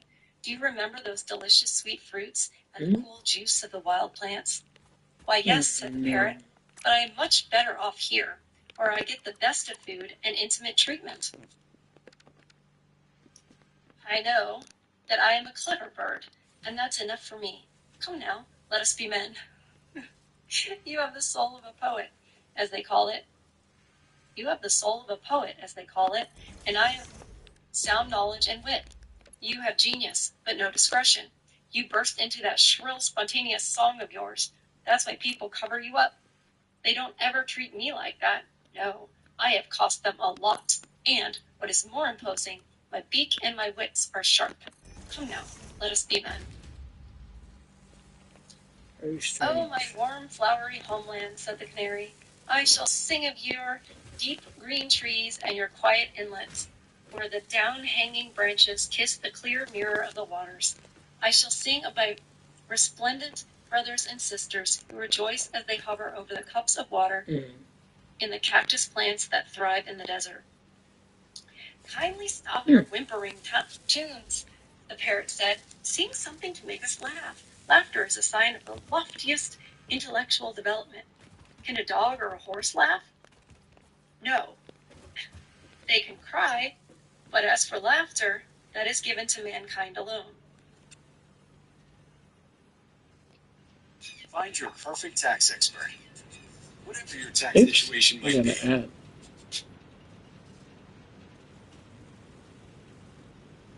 Yeah. Yeah. It is. "Ho, ho, ho," the parrot chuckled, and added his, "Come now, let us be men." "You little gray bird of Denmark," the canary said to the lark, "have they made you a prisoner too? Although it must be very cold in your woods, you have your freedom there. Fly away. They have forgotten to close your cage. The door of the top is open. Fly, fly." Isn't that interesting? The canary and the parrot are in the exact same situation. But the canary's like, "I'm a prisoner." Even though, when I was free, I had to worry about food and things like that. At least I was free. And the parrot's like, "Yeah, I don't have to worry about that stuff now." He wants to be a prisoner. You see that with people today. Quite happy to just, go along, Okay, we almost got follow 1,000 orders, and megawatts. think that the people who are their captors are doing it for your safety. It's for your safety. Don't leave your house. It's for your safety. Right? Does that sound familiar?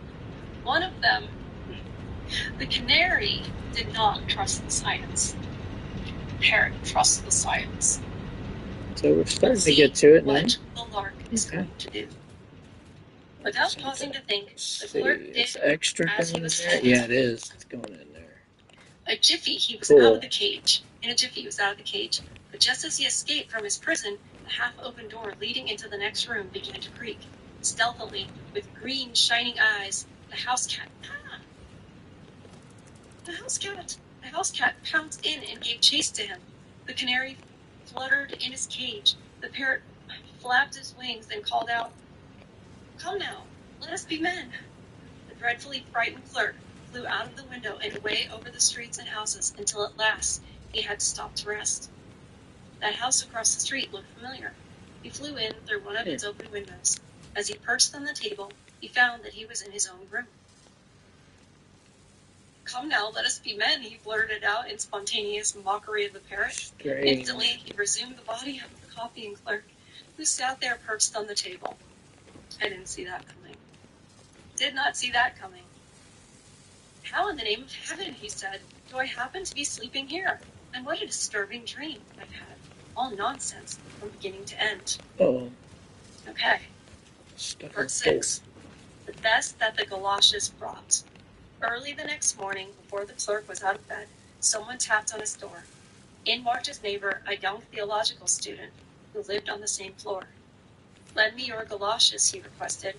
"It is very wet in the garden, but the sun is shining so gloriously that I like to smoke a pipeful down there." He pulled on the galoshes and went out into the garden, where there was one plum tree and a pear tree. But even a little garden like this one is a precious thing in Copenhagen. It was only 6 o'clock. As the student walked up and down the path, he heard the horn of a stagecoach in the street. "Oh, to travel," he exclaimed.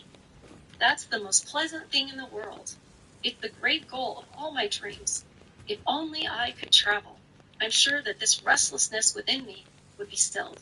But it must be far, far away. How I should like to see beautiful Switzerland, to tour Italy, doing it like it's supposed to. Fortunately, the galoshes began to function at once. Or he might have traveled entirely too much to suit him. All right, let's go Or fill he him up might and see have if that traveled helps entirely back. too much to suit him. Helps it Or out. to please us. I love that he breaks like the fourth wall in this. Travel he did. He was high up in Switzerland, tightly packed in a diligence with 8 other 2, travelers. 3. He had a pain in his head. His neck Okay, felt that one tired, will and the go. blood had ceased to This circulate one. in his legs. Altitude. His feet were swollen, and his heavy boots hurt him. He was half awake and half asleep. In his right-hand pocket, he had his letter of credit. In his left-hand pocket, he had his passport. And sewn into a little bag inside his breast pocket, he had a few gold pieces. Every time he dozed off, he dreamed that he had lost one or another of these things. Starting feverishly awake, his first movement would be to trace with his hand a triangle from left and up to his breast to feel whether his treasures were still there. Umbrellas, hats, and walking sticks swung in the net above him and almost spoiled the magnificent view. As he glanced out the window, his heart sang, as at least one poet has sung in Switzerland, these as yet unpublished words. "This view is as fine as a view can be. Mount Blanc is sublime beyond a doubt, and the traveler's life is a life for me, but only as long as my money holds out." Vast, severe, and somber was the whole landscape around him. The pine woods looked like patches of heather on the high cliffs, whose summits were lost in fog and cloud. Alright, now Snow began to fall, and the cold wind blew. "Ah," he sighed, "if only we were on go the to other side the of the last one Alps, again. then it would be summer weather, and I could get some money on my letter of credit. Worrying about my finances." Just turn the page again. "Worrying about my finances spoils all my enjoyment of Switzerland. Oh, if only I were on the other side." And there he was on the other side, in the middle of Italy, between Florence and Rome. Okay. Before him lay Lake. It's not going to be perfect. I don't know how to pronounce it. In the Just gonna evening start light, it building looked it like a up. sheet of flaming gold among the dark blue hills. Here, where Hannibal beat Flaminius, the grapevines clung peacefully to each other, with their green tendrils. Pretty little half-clothed children tended a herd of coal-black pigs under a fragrant clump of laurels by the roadside. And if we could paint this scene in its true colors, all would exclaim, "Glorious Italy!" But neither the student nor his companion in the stagecoach made any such exclamation.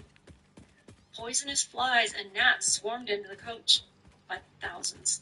In vain the travelers tried to beat them off with myrtle branches. The flies stung just the same. There was not a passenger whose face was not puffed and spotted with bites. The poor horses looked like carcasses.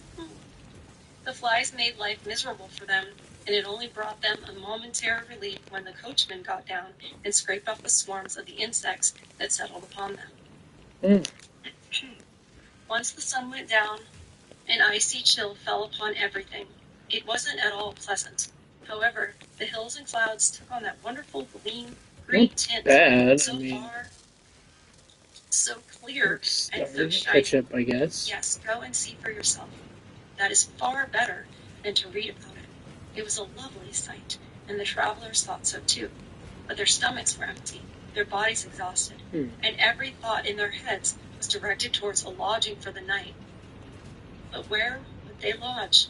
They watched the road ahead far more attentively than they did the splendid view. Nobody's satisfied with anything. With all of these characters and their travels, whether they're before they wished they're unhappy, or after, then they're unhappy. Even the people that were there, that they didn't have the galoshes of fortune, they were travelers, they're unhappy. Everybody wants to be somewhere that they are not. Everybody is just determined to be unsatisfied. Good fairy tale.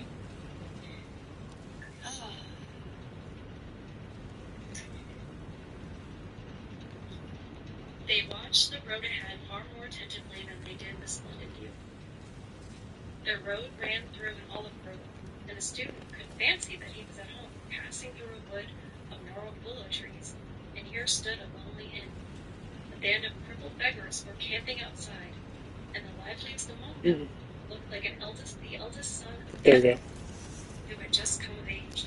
Let's The try rest that. either Let's were blind try. or suddenly crawled about with their hands, or had withered arms and hands without any fingers.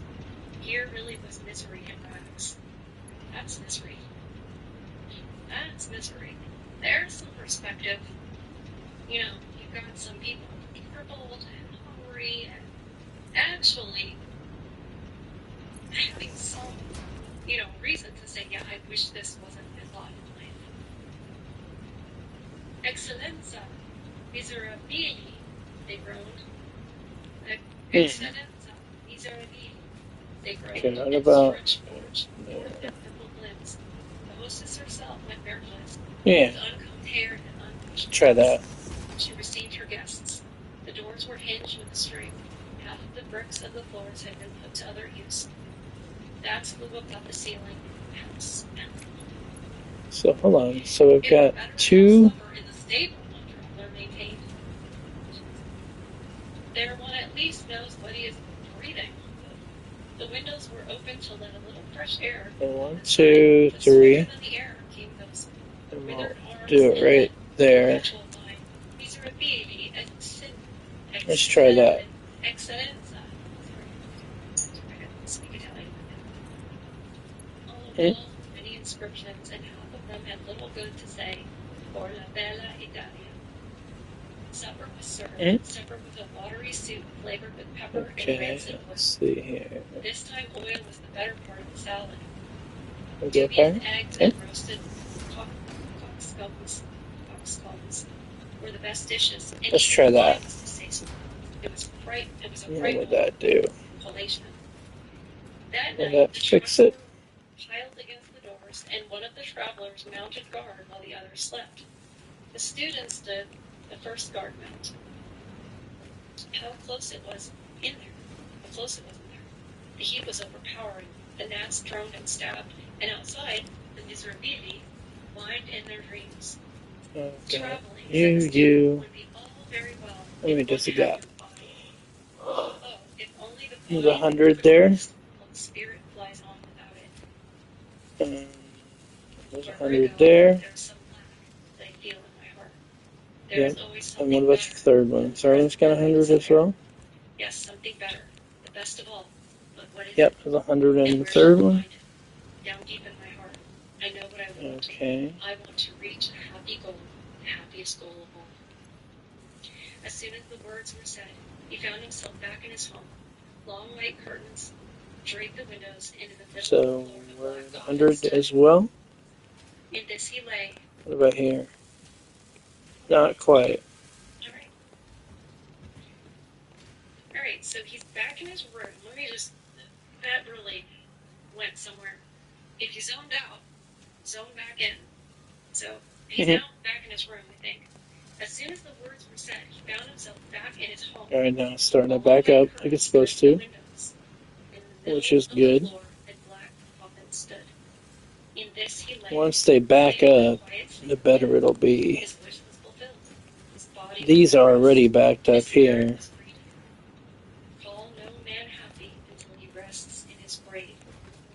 What I can do is I can put these as 2. Let's do these as 2. Okay.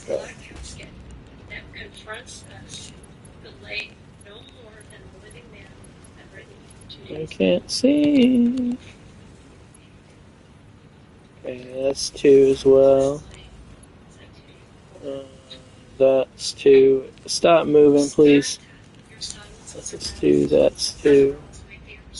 Okay, and then we'll just do 3 on these. So shall your stone wait me throughout the years, and I rise only in the graveyard grass. Our deepest grief escapes the world's sad cry. You who are lonely to the very last, a heavier burden on your heart. There we go. That should help a lot. Let's see what happens. 2 figures moved about the room. We know them both. Those 2 who bent over the dead man were Dame There should be about 1,000 now. 1,000 megawatts. You can see what happened. Coal What line. happiness your galoshes have brought mankind. Oh, these are the 2 fairy people. There it is. It's 100. That's good. What about this one? 100. Well, close to 100. Okay, it's back to 100. What about you?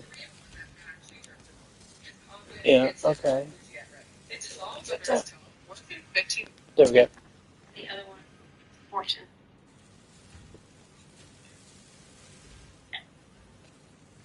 Sorry. Fortune's minion. I can hear it.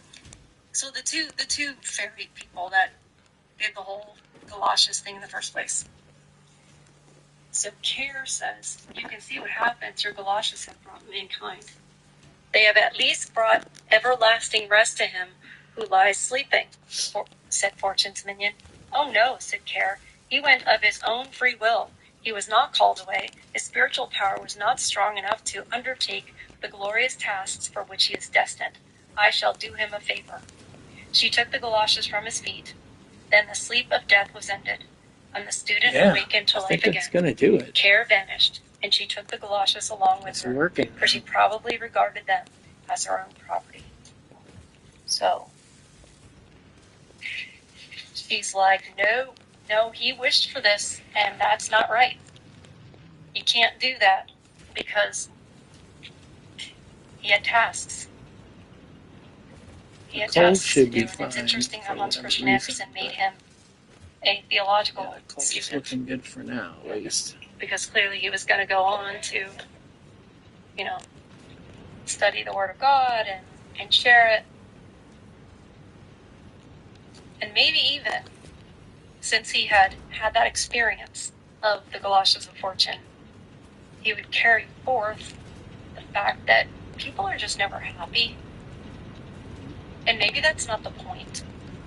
Maybe the point in life is not to be fulfilled and happy, right?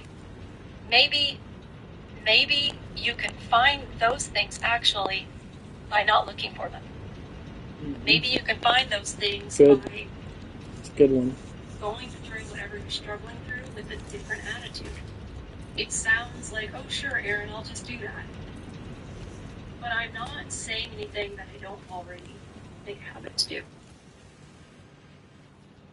You can, have a debilitating disease, just basically your whole adult life, and you can be like, I wish I was doing this, I wish I was doing that, I wish I was the horse trainer I wanted to be, I wish I was the rider I wanted to be. But what would that do for me now? And better question yet, would I be doing this if Nope. that's where my headspace was? Nope. Probably not. There would be no literary archaeology. There would be no Far From Eden. Mhm. And Good those were the job. tasks, I believe, She's were thinking. laid out for me. So, don't wish your life away, literally. Don't wish your life away. You'll miss it. You'll miss the good stuff. And there Yeah, is good she's stuff. helping so many men. Problem is, it's marbled all in with the bad stuff. There could be no light without dark, all that good stuff. So, thank you for finishing the Galoshes of Fortune with me. I wish we were reading these to our children. I know some of you are now. You've let me know. You've emailed me and let me know. If you ever want to talk about any of this stuff or anything I cover over on Far From Eden, you can go to the website calendly.com/Far From Eden.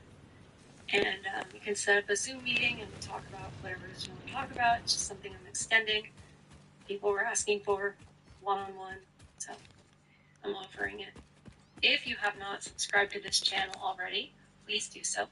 Please like this video. I want everybody to know the truth that's hidden in the fairy tales. Till next time, Tuesday, for the Screw Tape Letters. Protect your peace. Feed your souls. I love you guys. And I'll see you in the next one. That was good. Maybe we should do it Out of Eden. Let's look for Out of Eden. Just get some good stuff on there too.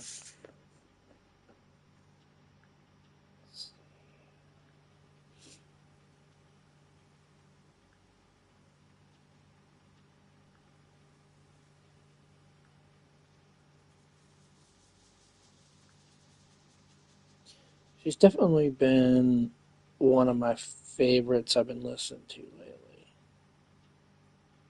Let's see if I can find one that's kind of relevant.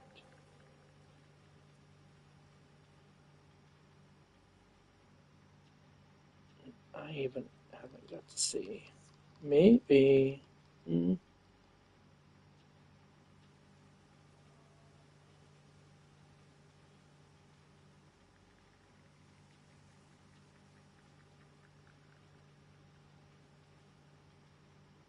Let's try this one. Believe it or not, there are still men out there that blame themselves for everything. Their marriage, failing, being invisible. What if I told you, the newcomers, the ones who don't know this yet, that it's entirely not true? We can prove it with statistics, the 80-20 rule, where the women are just going for top 20% of guys. But we can also look back in history. And that's what we're going to do today. Welcome back to Far From Eden. Yeah, this is her main channel called Far From Eden. Try to get 10 of these, I think. Before we get going, there was almost a riot yesterday because you guys were asking for a certain someone. Charlie, there he is. Okay. Cats. I don't even know if my camera's adjusted again. No. Look at that. Look at that. But anyway, he's right here, making sure I do my job right. And for those of you right now who are like, where's Lola? She's right in front. She just had her second breakfast. So, maybe they just work one at a time. I don't know. Maybe it's shift work. I'm not in charge. And for those of you who are like, of course she has a cat. You're not wrong. You're not wrong. I do. It is a stereotype. And also, like Kevin Samuels used to say, buy a dog and, alone. So, let's have a look at the video we're going to review today. It is from a channel called Psycryptoria. And yes, I found it looking for SciCrypt and other videos like that to see what kind of shenanigans we could get into looking back at history. And boy, did I find it. Can't wait to show you. So have you tried to put a CD or DVD in your laptop anymore? Well, good luck. Because today, they don't come with CD or DVD. History. And boy, did I find it. Can't wait to show you.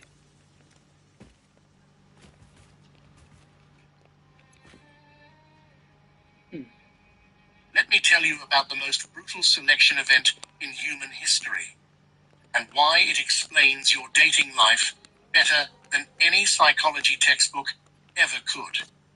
8,000 years ago, something happened that makes every pandemic, every war, every natural disaster look like a minor inconvenience.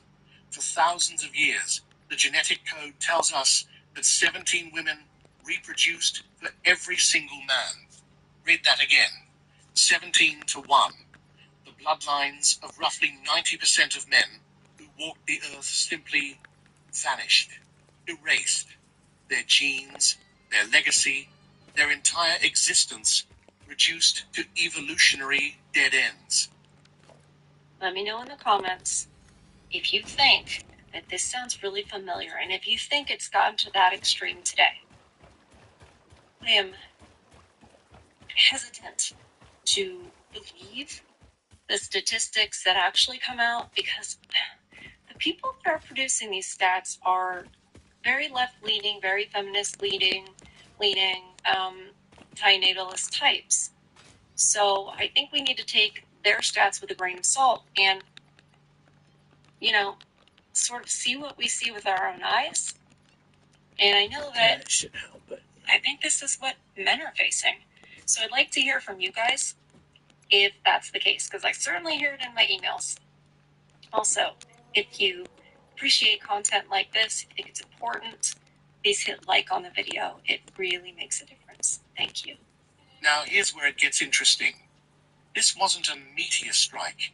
It wasn't a plague that targeted men.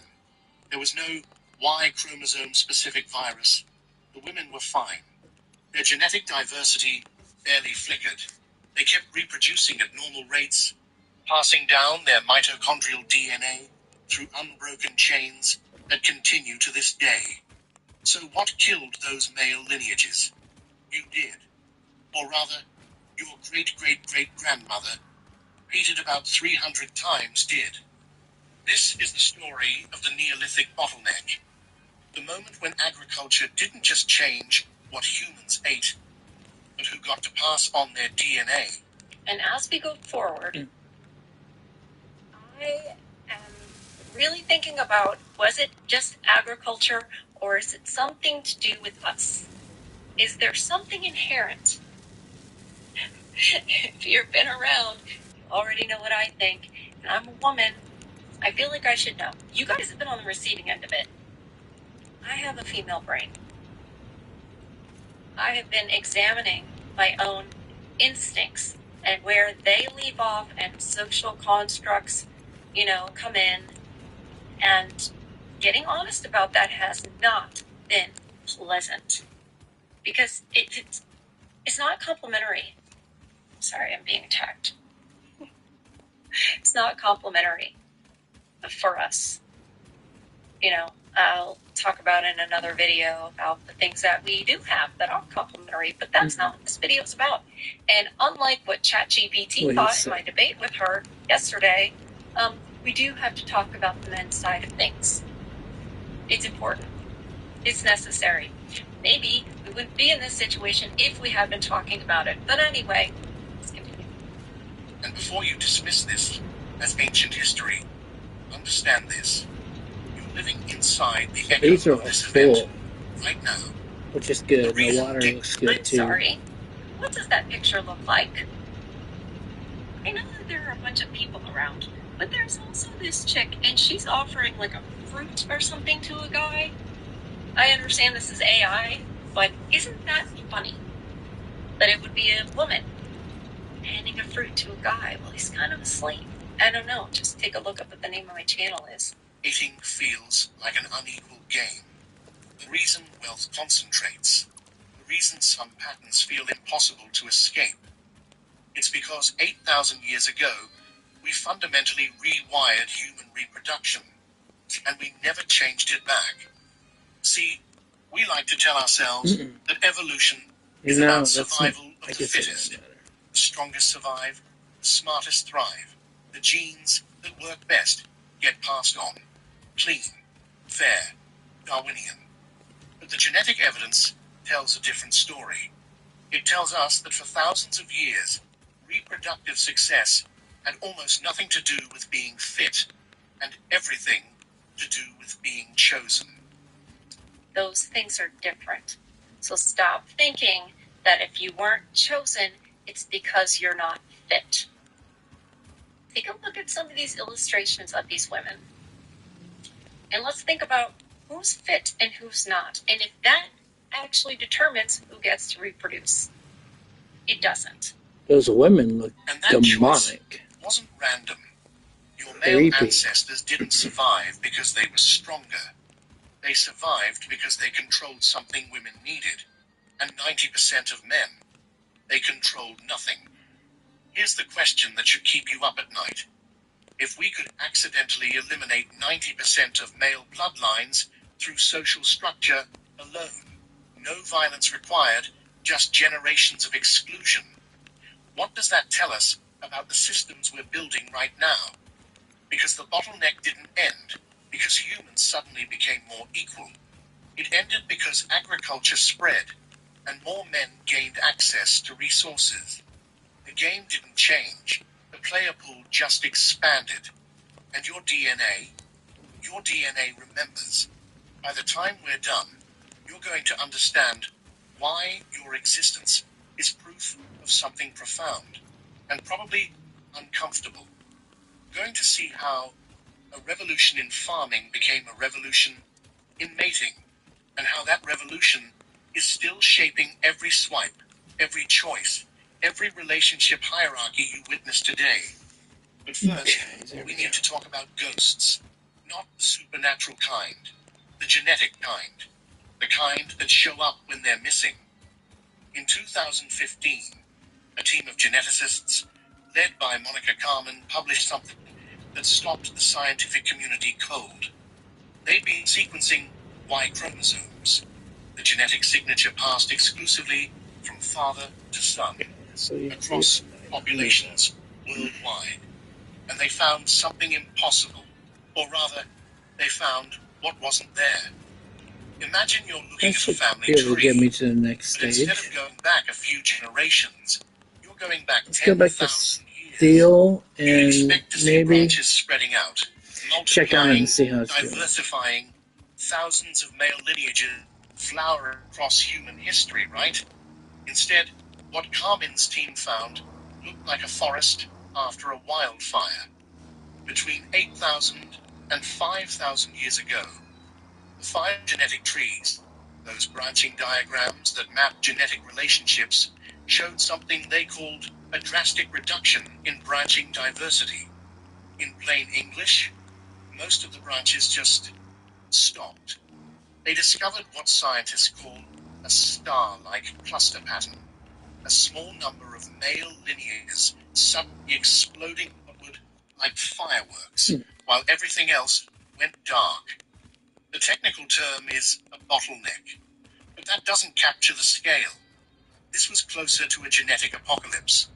Here's where it gets weird.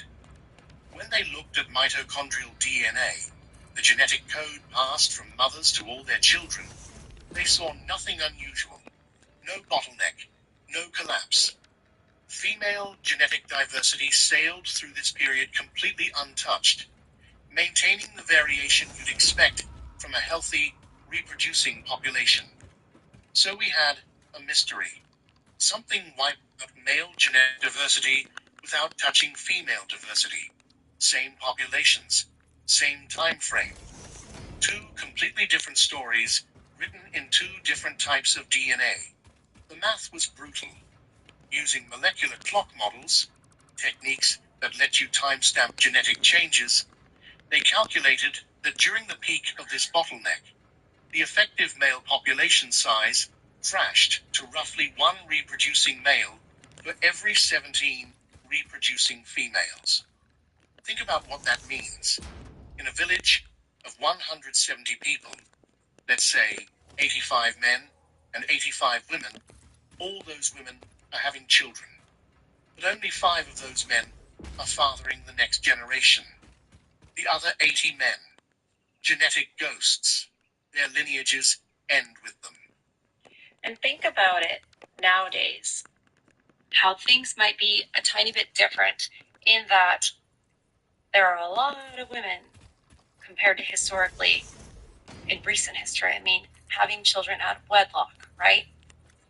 And certain demographics of those women that can benefit, and I mean monetarily demographics that can benefit, like, oh, you're going to get more food stamps, or oh, you're going to get an apartment, etc. They have those children, right? And then there are other demographics of women who are in the marches saying, yeah, I'm going to make the choice not to have the children. When you figure that it's the females that are passing this on, passing the genetic code on, and you look at the trajectory of society, it kind of makes you go, I'm just kind of putting these things all together in my mind. Because once again, I know there isn't going to be a study doing this. But I think we can use logic and common sense to go, it's really not a brain buster to understand how we got here and why it's so bad. I will also make the point before we continue that, once again, the nuclear family, that consists of one man, one woman, right?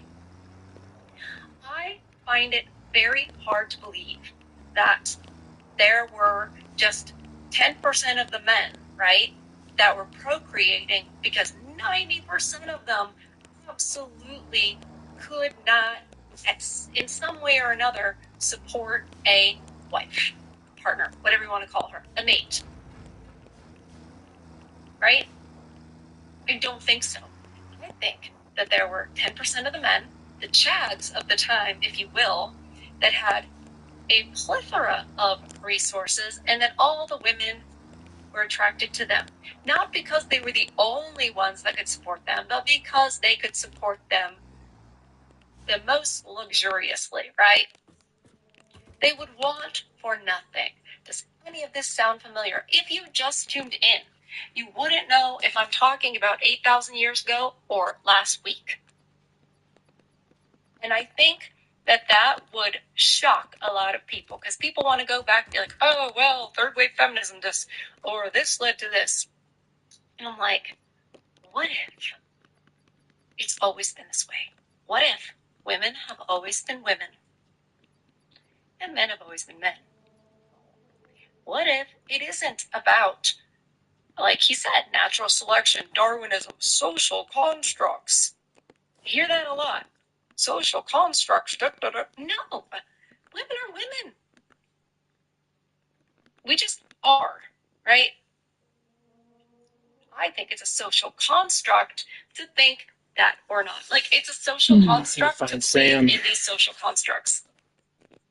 Anyway, before I confuse myself. And this didn't last a generation or two. This pattern persisted for thousands of years.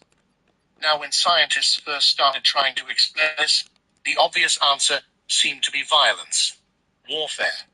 Maybe agricultural societies started fighting each other, killing off most men in brutal clan battles, right? The archaeological evidence does show increased trauma. Roughly 23% of Neolithic skeletons show signs of violent injury, cranial fractures, projectile wounds, the marks of close combat. Mass graves in Central Europe reveal clusters of predominantly male bodies with systematic execution-style trauma. So yes, warfare happened, men died. But here's the problem. Warfare doesn't create a bottleneck this extreme. You can't kill 90% of men without collapsing your entire population. And remember, the women's genetic diversity stayed stable. If warfare was decimating populations, we'd see it in both the male and female genetic records. The violence was real, but it wasn't the primary engine of this bottleneck, which means something else was going on. Something that could systematically eliminate male lineages across Africa, Europe, and Asia for millennia, without requiring mass death. So you're saying it's across races and cultures. The only thing constant is that women were doing the women stuff and men were doing the men stuff. It's getting harder and harder to prove this social construct thing, and easier to prove the nature thing. Without affecting female reproduction, and without leaving a trail of bodies sufficient to explain the genetic carnage. What if I told you the weapon wasn't a spear or a club? What if the weapon was choice? Because when you eliminate 90% of male bloodlines without killing 90% of men, you're not looking at a war story. You're looking at a mating story. And that story starts with dirt. Around 10,000 years ago, humans did something we'd never done before. We stopped following the food and started growing it. The agricultural revolution sounds boring when you learn it in school. Domestication of wheat, invention of the plow, yawn. But here's what they don't tell you. Agriculture didn't just change what we ate, it changed who we were. For hundreds of thousands of years. Oh my gosh. So I'm just going to go out on a limb and say, men decided this is how we're going to get our food. Now we're going to plant it. That makes sense. Okay, we're going to invent the plow. Now, again, I'm making an assumption, right? But I think I'm fairly safe in doing so. And so they created a world where it was possible for women to say, oh, these guys have a ton of stuff, so I'm going to choose them. And nowadays, with industrialization that happened in the 20th century, 19th century, that has also created a world where I don't need no man and I'm strong and independent. It's vickery, but it is widely believed. Therefore, we are eliminating lots of men because why settle? Well, I did it. So situationships prevail. It's ugly. It's weird looking, but I did it. Women just not having children at all. If the women aren't having children, then those men aren't having children. It's functional. That's all I care about. That means also then that the 20% of men are maybe less, maybe fewer. Time will tell if we're all still here. Humans lived as nomadic hunter-gatherers. From about And in 5 those societies, inequality and a half. was hard to maintain. Why? Because you can't accumulate wealth. Looks like I'm gonna have to find the sand. You can't hoard resources. I have to find the sand to go forward into the dimensional depots. We can at least paint these up, so let's do that. Some were stronger, but those advantages largely died with them. Then we planted seeds, and suddenly, for the first time in human history, wealth became storable. A good harvest could be saved. Land could be owned. Livestock could be bred and passed down. Tools, homes, territory, all of it became heritable capital. I would also say that would mean that people would kind of form more communities because they were staying put, so they weren't like, you go this way, you go this way, you go this way. More of a community. What does that provide? More access to different guys. You're not just traveling with your guy. We didn't have communities all the then. time. Like, we're going to go and hunt for this food. There was no communities then. No. That's not how it works. You're now in sort of a community and you have access. You can see, you can compare the different guys. You have choice now. Reminds me kind of social media. Social media took that community and expanded it. So now you just don't have all the men in your community, all the men at your school or at your job or whatever, right? You have every guy looking at your Instagram pictures from all over the world. In your DMs, you can look up other guys. It's like it's taken this, and all it's done since industrialization, especially, has gotten way, way, way more extreme. And it seems like it's not turning back. And here's the critical part. Look at that cold. Once wealth became heritable, inequality became exponential. Think about it. If you inherit land from a successful father, you step ahead. You can grow more food, support more people, make better tools. Your children start even further ahead. Within a few generations, some families control vastly more resources than others. Not because they're working harder, but because advantage compounds. Ancient DNA studies show massive genetic turnovers during this period. Farming populations from Anatolia and the Near East spread across Europe, bringing new ancestries that replaced or mixed with indigenous hunter-gatherers. These weren't just migrations. They were demographic expansions driven by an economic revolution. And with that economic revolution came a social one.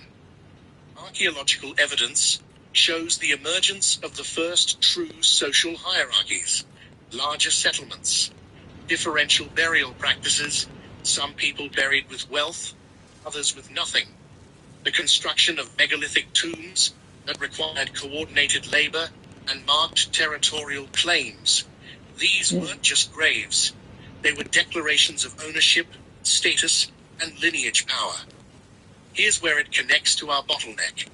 In a world where resources determine survival, access to resources determines reproduction. Studies across diverse human societies, past and present, show the same pattern. Male reproductive success correlates strongly with wealth and status. A wealthy man in an agricultural society doesn't just survive better, he can support multiple wives, more children, and ensure those children survive to reproduce themselves.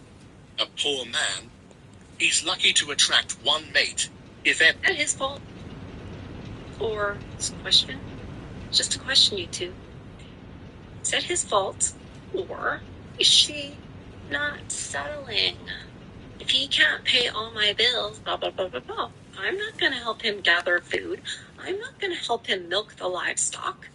I'm going to be with a man who has a staff to do that for him. I'm not going to be, the mate of some staff member.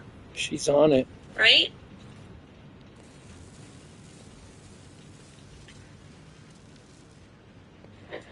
Get your shot off. Without waking up the neighborhood.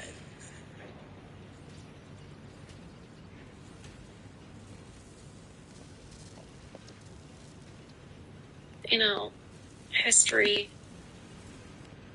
they say it doesn't repeat, it rhymes, it repeats. It's all the same. It's like we're on a timeline, but we're on a treadmill. Because the scenery changes. Some of the customs and the norms change. But the people and their nature don't. It's just like you have the same actors playing the same roles, but the set changes. The costumes change. But everything else doesn't. Why would the overlords, the media, etc., be trying so hard to convince us otherwise? If the truth weren't somehow inconvenient for them. Anthropological data shows this clearly. In societies with wealth accumulation, high-status males average significantly more offspring than low-status males. In some documented cases, elite men fathered children with multiple women, while large percentages of lower-status men never reproduced at all. And women made rational choices. In a world where your children's survival depends on access to food, land, and protection, you choose the mate who can provide those things. Okay. Well, that's really nice. And it's so kind of him And so generous of him to say that. And maybe I'm jaded, maybe I'm wrong. But if that were true, then why are women making those same choices when children have nothing to do with it? For example, they don't have children. Well, they don't plan to have children. Why would that make a difference? Let's say they're just dating. This is before dating. Dating didn't exist. The idea of dating gives us a whole different set of stats. If you're dating and the only people you're dating are these high value, high status men, it's not like that's what you're needing. Plus, now that the women have earned their rights to work, etc., and be equal to men, why then would they still be aiming for a high value man and saying, I'm not going to settle? I need him to make six figures. I need him to make, whatever astronomical amount. I need him to have this status because I won't settle. The world is full of I'm not going to settle. And it seems like all that time ago, it was no different. I do not believe that these women could not have chosen an average man for their mate. Would life have been harder? Yes. We just don't choose that. You can call that rational. You can call it rational. But I just don't. I don't know. Maybe I'm built different. And maybe it's because my mother married my father and he had nothing. And it didn't seem like he had a whole lot of prospects, right? And they struggled in the beginning. And I was never raised with, well, your father had nothing or whatever. Like, it just wasn't her mindset. It was, in the beginning at least, was never her mindset to not contribute financially or in the home or what have you. That was never the mindset. And I think it does change you as a woman depending on what you were taught when you were younger. Principles matter. And not all of us have it written on our hearts, it seems. I also didn't like learning that. But it seems to be true. In case you're wondering about what's going on with the chicks. What's going on with my ex-wife? What's going on with all these, girls who give me, looks like I'm a predator or whatever.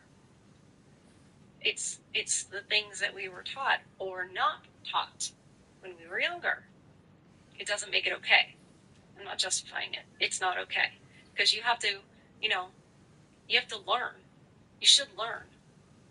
The thing is that we seem to hesitate when things are uncomfortable, right? Understatement of the year. And learning is uncomfortable, particularly when it requires accountability and self-reflection and self-correction, right?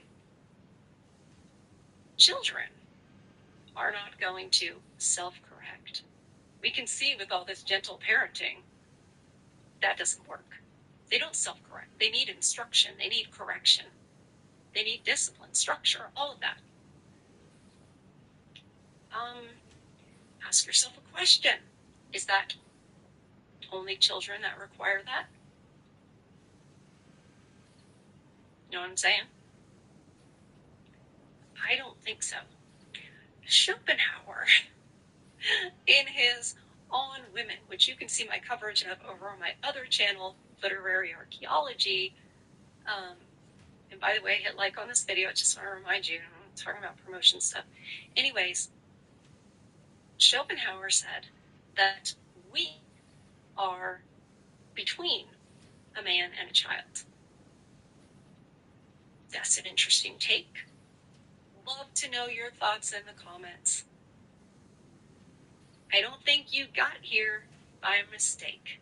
You already know this because you've been through the ringer, or you're in the process of going through the ringer, or you're like, I was kind of looking at dating tips or whatever, and I wound up here, and now pumping the brakes.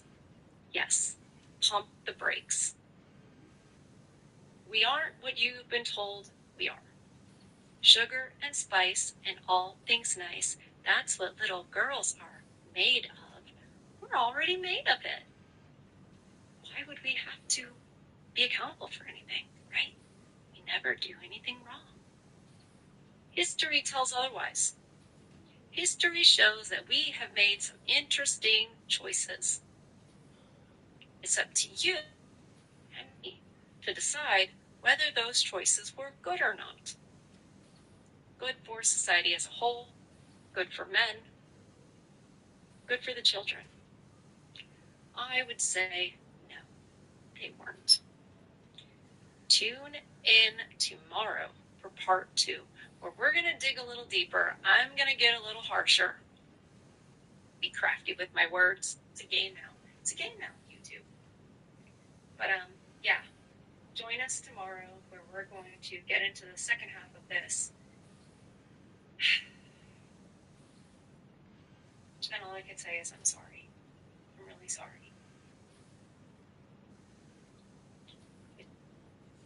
I've been thinking about what we covered yesterday. I can't believe it didn't occur to me. But with women, excluding men from the dating and mating pool 8,000 years ago, which was what we said, and we're still doing it today, right? And that was my whole point in yesterday's video. But MGTOW is, some could say, justice, some could say revenge, some could say a realization of sorts. And the ability to just go, yeah, I like that. Forget you. I'm going to keep my resources. Because even if she settles for an average man, well, he knows it. He doesn't want to be settled for. He doesn't want to be scraps. Bless you. He doesn't want to be scraps. And he doesn't have to be. He doesn't have to enter into something that he's pretty sure could end up in him being disposed of, being thrown away, having not just sharing his resources, but losing his resources. So why? Why would he? So when we talk about 8,000 years ago, it's taken a while for men to go, yeah, no, I see what you are, and I don't like it. And I don't have to like it, and you don't. You don't have to like it. You don't have to like us. You don't have to choose us. Yes, I want the human species to continue. But I really think that if we're going to be successful in it, then women need to do some inner reflection and make some changes. Of course, there's noise because you're in my living room right now. So, trash guy's doing his thing because that's what men do. They do the hard jobs. They do the gross jobs. Wonder if his girlfriend or his wife thinks she's settled. If he was even on anyone's radar in the first place. Welcome back to Far From Eden.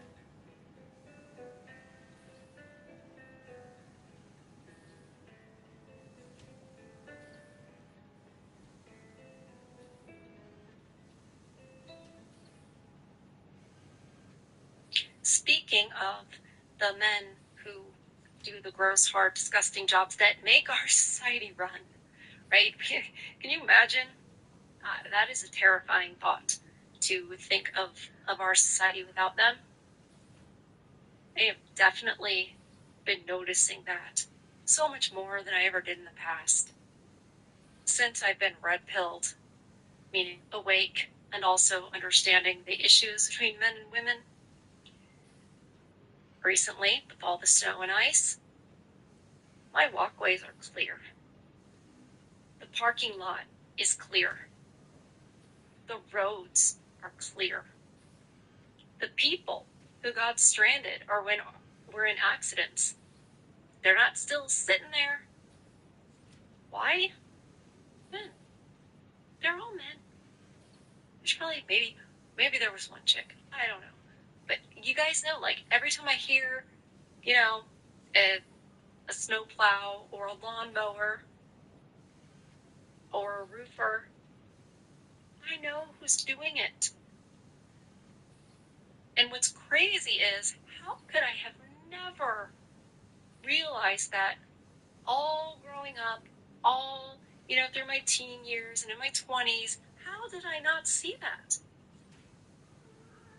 It's not okay. That's why I understand. I don't excuse myself. I don't excuse the other ladies, because hello, it's right in front of your eyeballs. My own father was doing these things. But anyways, do you think that these women 8,000 years ago that we're talking about, the people, the ones with all their resources that they're flocking to, those people aren't the ones that planted the food. They're not the people who harvested the crops, right?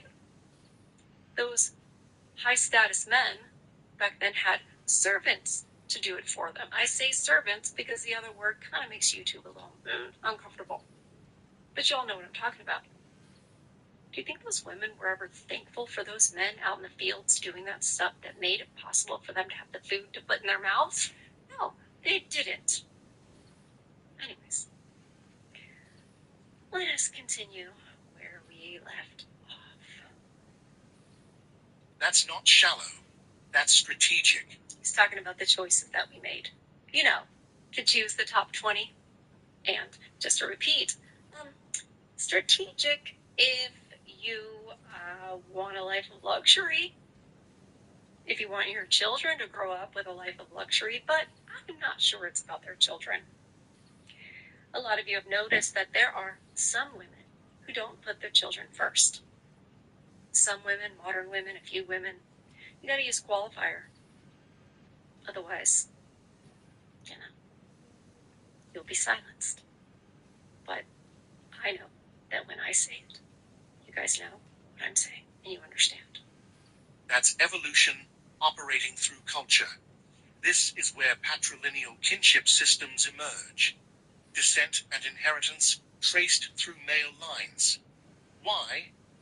Because in agricultural societies, land and wealth were the ultimate resources, and men controlled them. Families became economic units built around male lineage, with sons inheriting and daughters marrying into other lineages. Archaeological studies from Neolithic Europe show exactly this. Patrilocal residence patterns where women moved to their husband's family upon marriage, while men stayed in their natal communities. Isotopic analysis of teeth and bones confirms it. Females showed more geographic diversity in their origins, while males clustered locally. This social architecture had genetic consequences. Males were organized into kin groups, essentially teams competing for resources. And here's the brutal logic. When kin groups compete, winning groups expand. Losing groups contract. Over generations, the male lineages from dominant kin groups proliferate, while lineages from less successful groups diminish or disappear entirely. Mathematical models combining these factors, wealth accumulation, patrilineal kin groups, reproductive skew, and group competition, can reproduce the exact pattern we see in the genetic data. No mass killing required. Just social structure plus time. The bottleneck wasn't imposed by nature. It was created by culture. And the engine driving it? Female choice responding to male-created inequality. Inequality, equity, communism, kumbaya, whatever. Inequalities exist. There is always going to be inequalities. Do you think, okay, so let's just look at this logically. They said most women reproduced, right? And most men didn't. So that would mean that there are women of lower status reproducing. Why wouldn't the lower status women go with the lower status men? Because why not just go with the richer man? And there was no societal constraints saying, you shouldn't have 57 wives. And before you come at me with, well, Solomon had a bunch and David had a bunch, it doesn't mean it was right. And it wasn't. And in the New Testament, Jesus clarified that. So whether you believe in the Bible or you don't, the Bible shaped Western culture. It's the most published book. It's the first book that was ever published, and it is the most prolific book ever, as far as languages and everything. So it has shaped culture, meaning it has said one man, one woman, one family. That, it seems to me, would result in men not hoarding a bunch of wives. And if women wanted to reproduce and have a family, which back before industrialization, they had to. It seems to me industrialization kind of fixed the problem of women needing men. Right? Because we have all this infrastructure, nobody has to protect me from the bears. Or the hordes of bandits. Right? Because you guys have created the society that does that. So now we're back to, let's all go for 20% of the men. Isn't that odd? Weird. It's almost like there are these people who control everything, who shape it in such a way that it benefits them because they don't want to deal with most of the men. They don't want you to succeed. And if you think I'm crazy, think about if you get the grants, if you get the scholarships, if you get the breaks, if you get to complain, if you get told, if you cry, it's bad, if you're not in touch with your emotions, it's bad. Are you only valued for your utility? Yep. Right. So, if you disagreed with me 30 seconds ago, Oh, wow, if you that disagreed coal's with me disappearing after I fast. just said all that, let me What know is in the going comments. on here? And like the video, if you're enjoying this content, hey, like it anyway. Like it to be sarcastic. Which brings us to the uncomfortable heart of this story. Let's talk about hypergamy. It's a word that She's gets a thrown around a smarty. lot online, usually in toxic ways. But the Neolithic bottleneck might be the clearest biological evidence we have that hypergamy isn't just a social pattern, it's an evolutionary strategy. Hypergamy, simply put, means mating up, a social hierarchy. Women preferentially choose men with higher status, more resources, better social positions than themselves. And before anyone gets defensive, understand, this isn't about morality. This is about survival. I guess I'm defensive. They always come this far in these videos. And then they're like, yeah, but the women were making smart choices. Well, I wonder the guy who's making this video, where he fits. Is he in the top 20%? So he's not. He's fine. That's just the way. Them's the breaks, you guys. If you want a wife, then just become one of the 20%. If you're 5'6", why don't you just grow,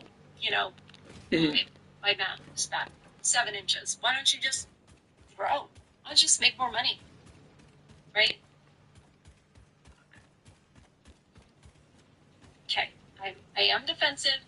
Maybe he's not going to go all the way there. They already was like, now, before you think that this is going to be toxic masculinity because hypergamy and, let's Put yourself in the position of a Neolithic woman. You're living in an agricultural society where your children's survival depends entirely on access to food, land, and protection. Infant mortality is high. Okay, that Famine should help. is real. Let's see. Threats from rival groups are constant. You have two options. Option A, pair with an average man who owns little land, has limited resources, and marginal status. Your children might survive, or they might not. Your children might survive or they might not with the richer guy. Honestly.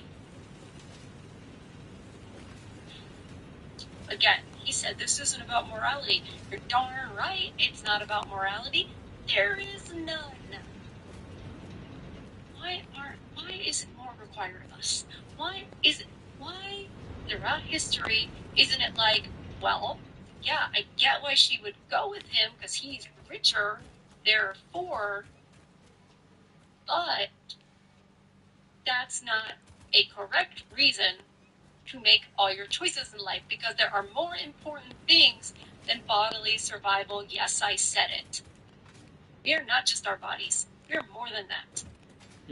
We are trained in this world to think that it's all about bodily survival and life here on this earth, but it's not. What is it if there is no meaning? And a lot of you know what I'm talking about. A shorter life with meaning is better than a long life without it. It's just true. It's uncomfortable in the society we've all been raised in, and that they're constantly pushing materialism, not just materialism like let's be wealthy, but materialism like this is all there is. Things you can touch, that's it. There's no spiritual world. There's no such thing as good and evil objectively. A lot of people who've thought that before are really realizing that's not true. Because the evil is showing itself. Option B, share access to a high-status man, even if other women do too, who controls substantial land, surplus food, and social protection. Your children's survival odds go up dramatically. What do you choose? Evolutionary psychology has a framework for this called parental investment theory. Because women invest more biologically in offspring, pregnancy, nursing, years of care, they evolved to be choosier about mates.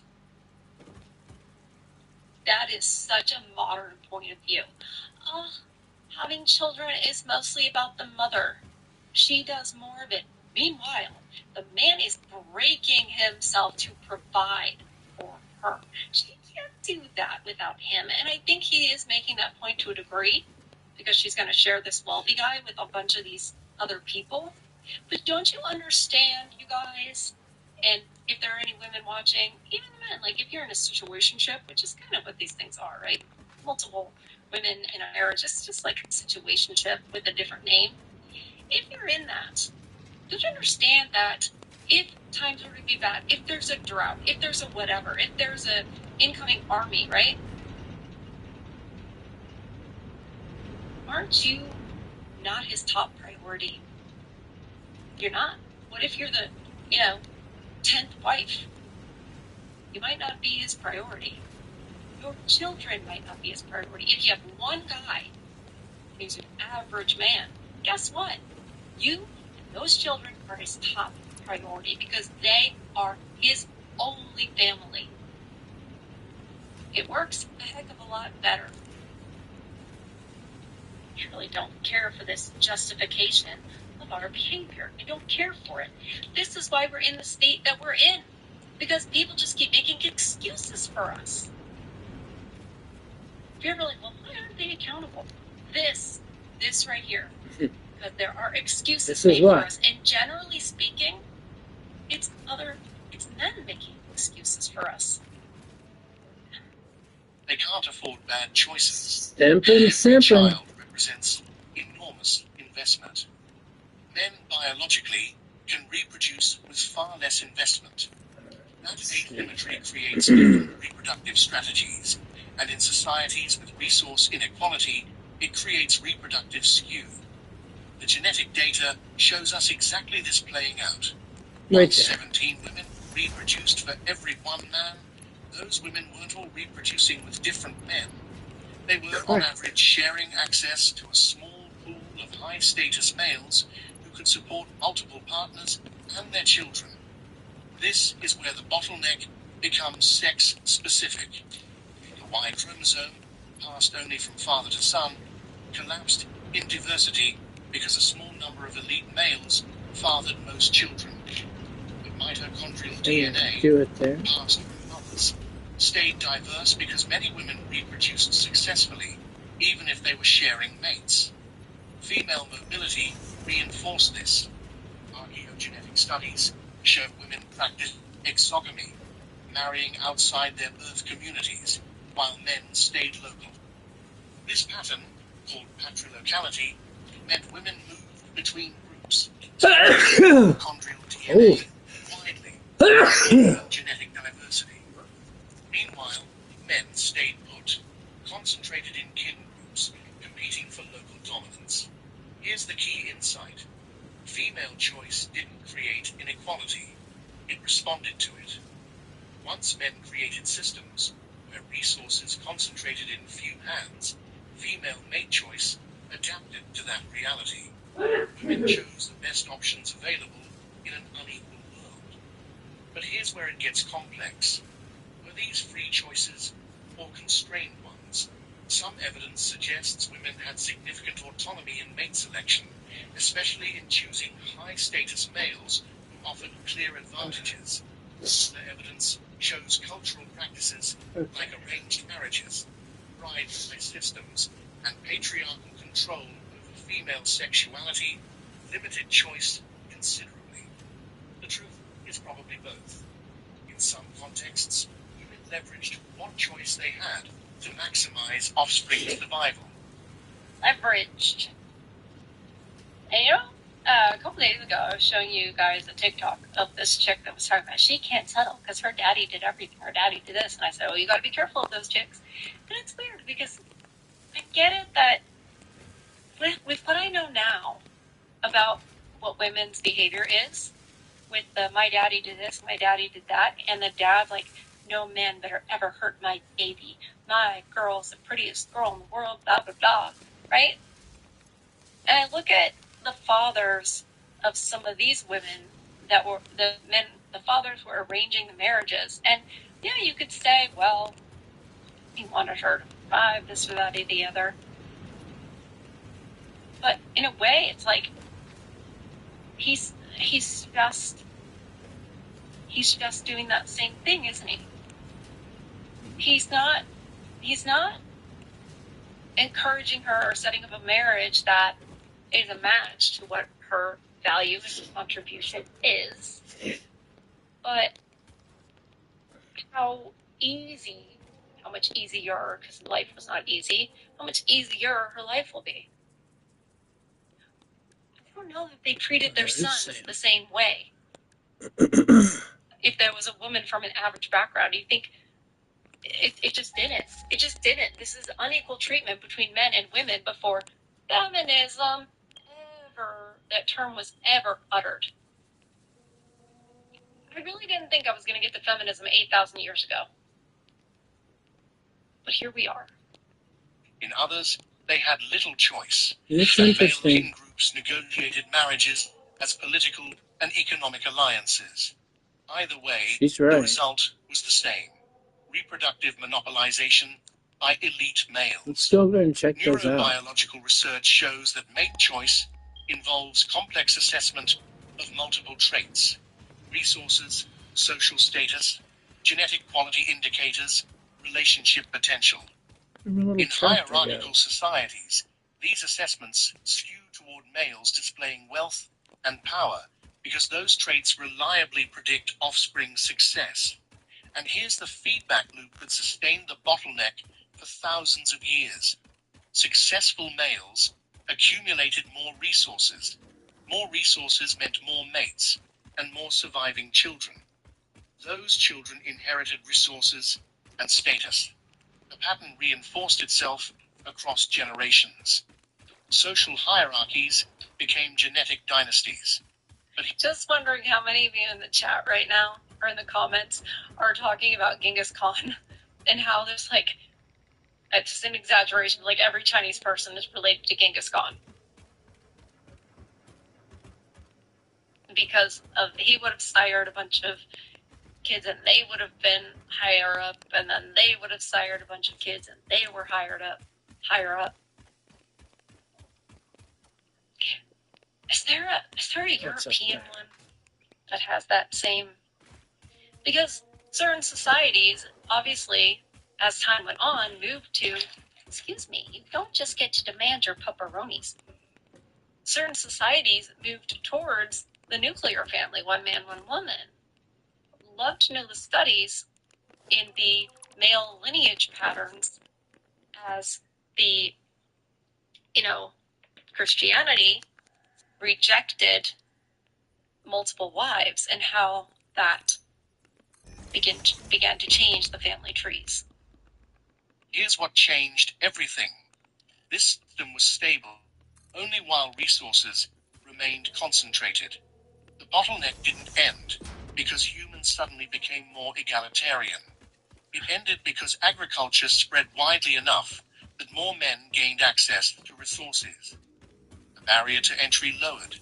The pool of reproductively viable males expanded. The genetics show this clearly. Around 5,000 years ago, Y chromosome diversity begins recovering. New lineages start expanding. The bottleneck releases not because the rules changed, but because more players could afford to enter the game. Which raises the question, if we understand that this massive winnowing of male lineages was driven by economics and choice, not biology or violence, what does that tell us about the patterns we see today? Let's zoom out and see what the bottleneck actually did to human genetic diversity on a global scale. Today, when geneticists map Y chromosome haplogroups, the major branches of the paternal family tree, they see something striking. A certain number of lineages dominate entire continents. In Europe, haplogroup R1b accounts for huge percentages of modern men. In Asia, haplogroups O and C show similar dominance. In Africa, haplogroup E. These aren't ancient lineages slowly diversifying over hundreds of thousands of years. These are lineages that exploded in frequency between 8,000 and 5,000 years ago, exactly during and after the bottleneck. What you're looking at is the genetic shadow of the Neolithic winnowing. A few male lineages, the ones that won during the bottleneck, expanded massively, replacing or overwhelming the diversity that existed before. This has long-term consequences. When effective population size crashes, genetic diversity decreases. Less diversity means less raw material for evolution to work with. It means reduced adaptive potential, fewer genetic variations that might prove useful under changing conditions. It also means increased genetic drift, random changes in gene frequency that can lead to accumulation of mildly harmful mutations. Small populations lose beneficial variants by chance and fix deleterious ones more easily than large populations. Studies of ancient and modern genomes show exactly this. Y chromosome diversity took thousands of years to partially recover, and it still hasn't reached pre-bottleneck levels in many populations. But the consequences... Did anybody see the debate Andrew Wilson had during Modern Day Debates DebateCon? The last one, not this one that's going on in a couple days. He had a debate about whether Islam or Christianity was better, and he had this whole thing about cousins. And I swear, everywhere I look now, people are bringing that argument up. Anyway, you guys can look into it. It's pretty funny. Talk about a concentration of genes and leading to a lot of problems. Aren't just biological, they're social. The Neolithic bottleneck coincided with the emergence of persistent social stratification that continues influencing human societies today. Wealth inheritance, patrilineal kinship, status-based mating. These aren't recent inventions. They're 8,000-year-old patterns that became embedded in human culture during the bottleneck and never fully disappeared. Modern studies of mating patterns across culture still show these echoes. Status and resources consistently predict male mating success. Wealth concentrates across generations. Social mobility remains constrained by inherited advantage or disadvantage. You can draw a line from that Neolithic village where 5 men fathered all the children to today's societies where wealth inequality and mating inequality move in parallel. Is he like capitalism?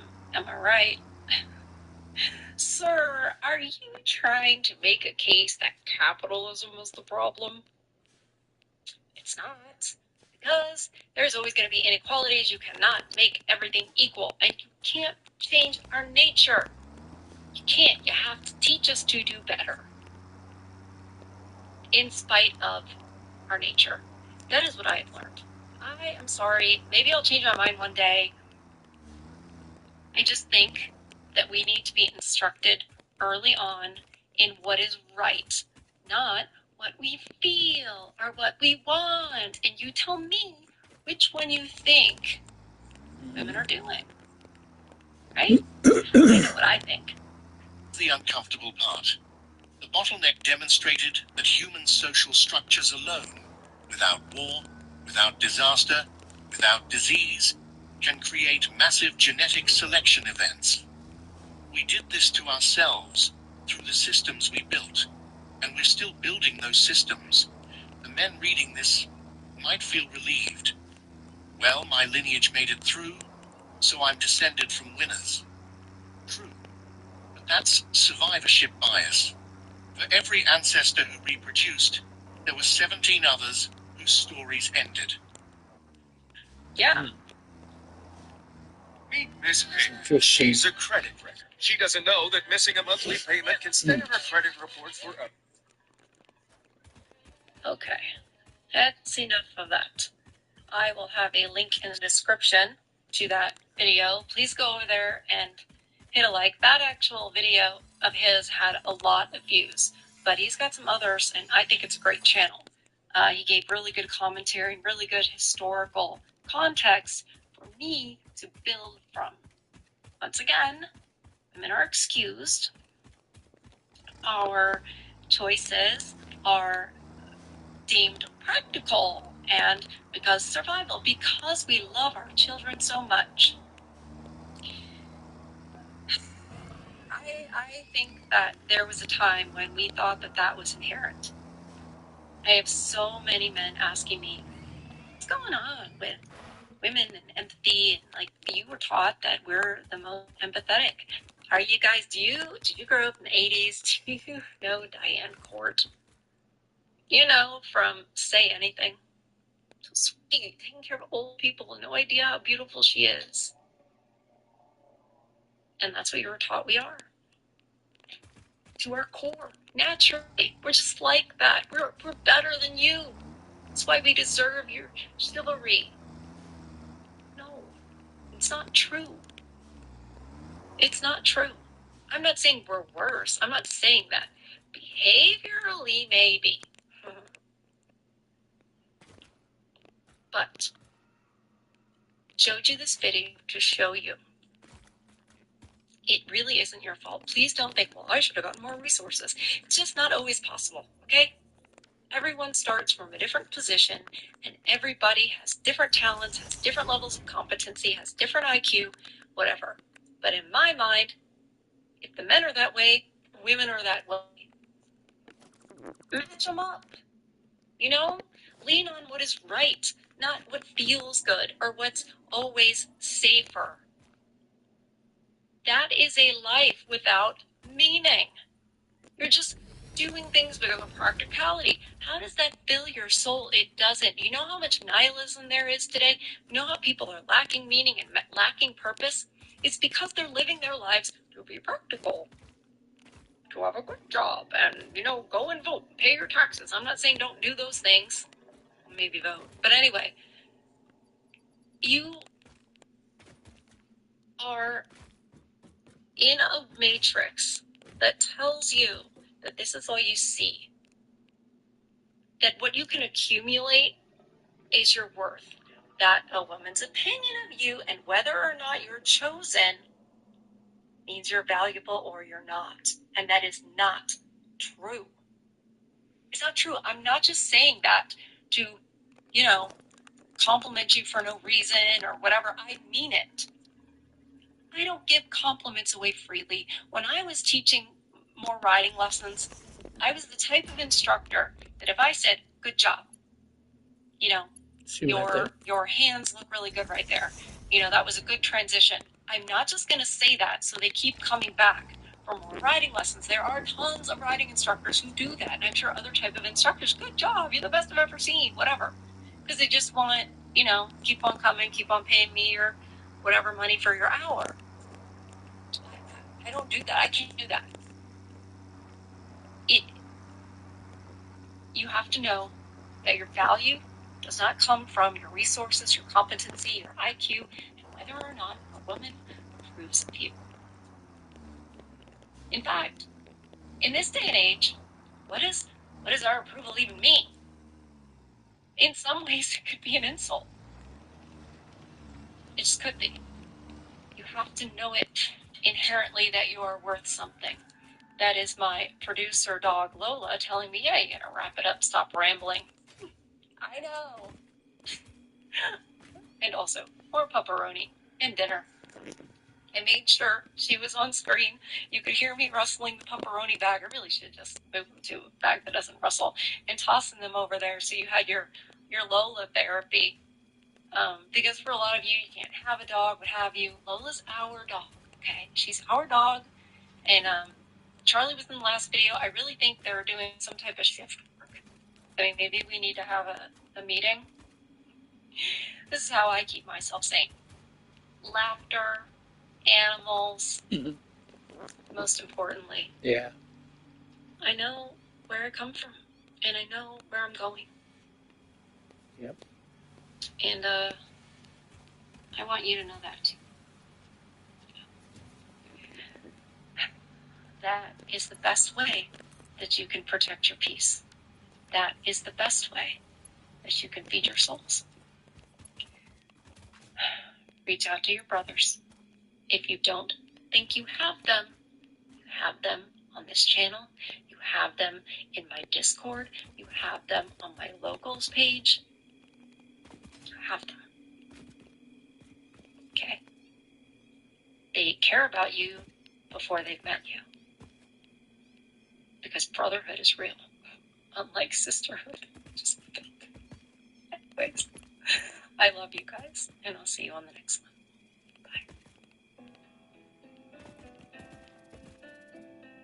Wow, she's good.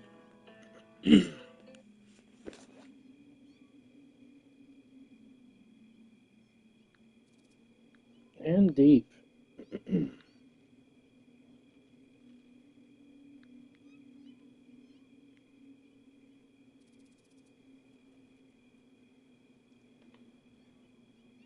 Okay, so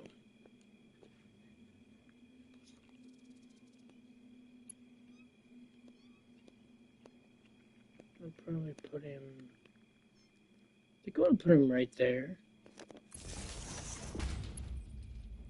And that will feed that other coal plant out here.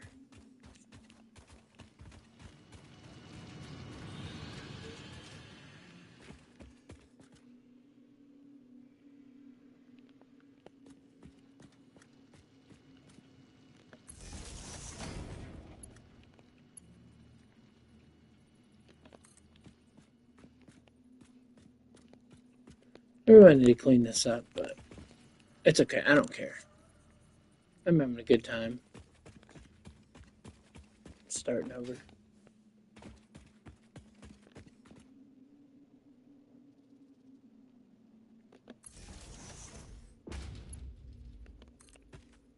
And then we'll finish phase 5 too on the first save I did, the first playthrough. I've just been kind of tired and not wanting to deal with it right now, so doing this first. It's kind of fun. I always like working with coal at first, and then fuel, and then nuclear. I don't know if I'm going to do nuclear, but I know that I want to do fuel. And we'll be doing geo as well, probably. Just as much.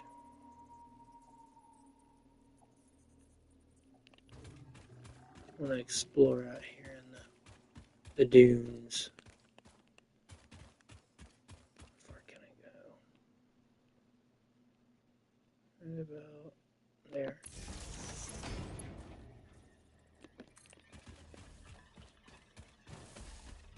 Oh no, I can't. I've seen iron rods. Okay, that's great. Okay, let's go get it then.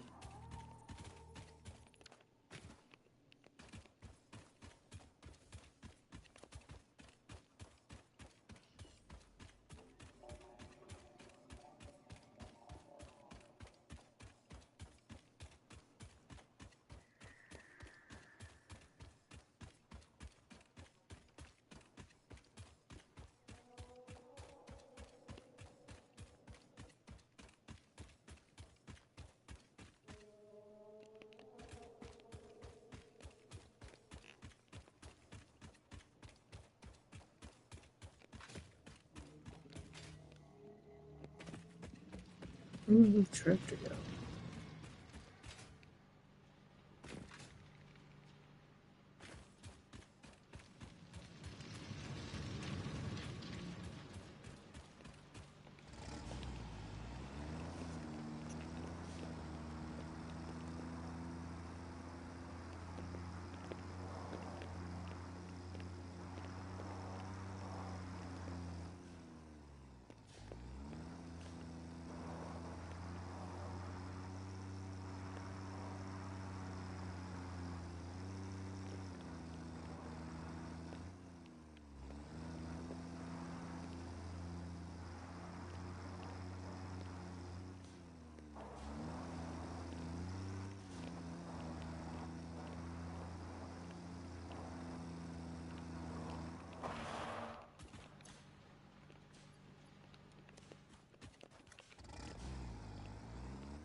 Let's get this miner taken care of. So our stone mill will be good.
Too long, really?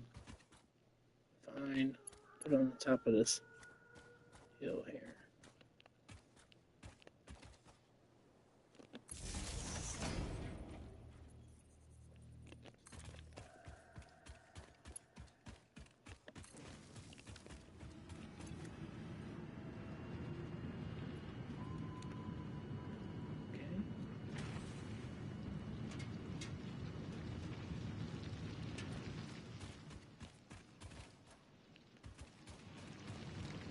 I'm actually just going to let that fill up. Yeah. Let that fill up and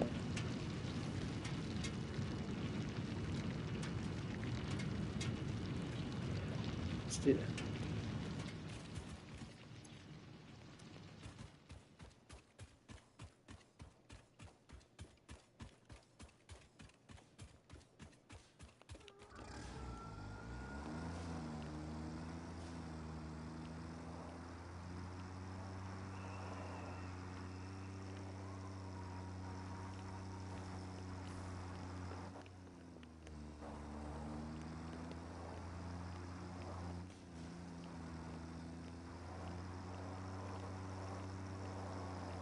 Oh yeah, I wanted to go look at the top of this tower before I get done, before I leave.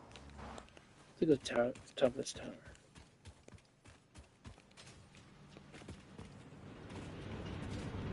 Still should be doing good. We are. Cool. Still should be a 900. Not bad, not bad at all. You get it? Get from the left.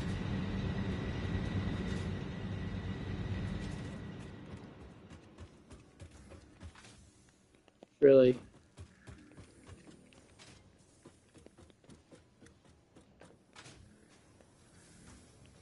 Cool. Yeah, I can see everything now. That's what I wanted to do. I want to see all the coal generators.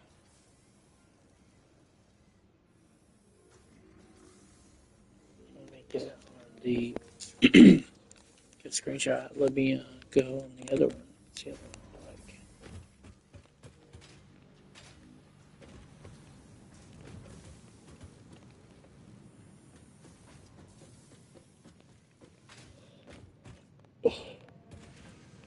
Yeah, not as good. The other one was better.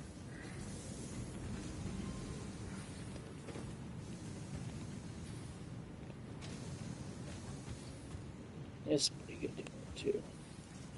You can see all the stuff that's going on, all the work.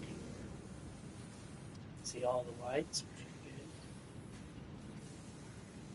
good. Alright, guys, well, that's going to do it for me. I got to get to work early in the morning, so I need to get some rest. I still can. I hope you guys enjoyed Erin. I'll put her channel in the description, both of them, and definitely go and check her out. Thanks for watching.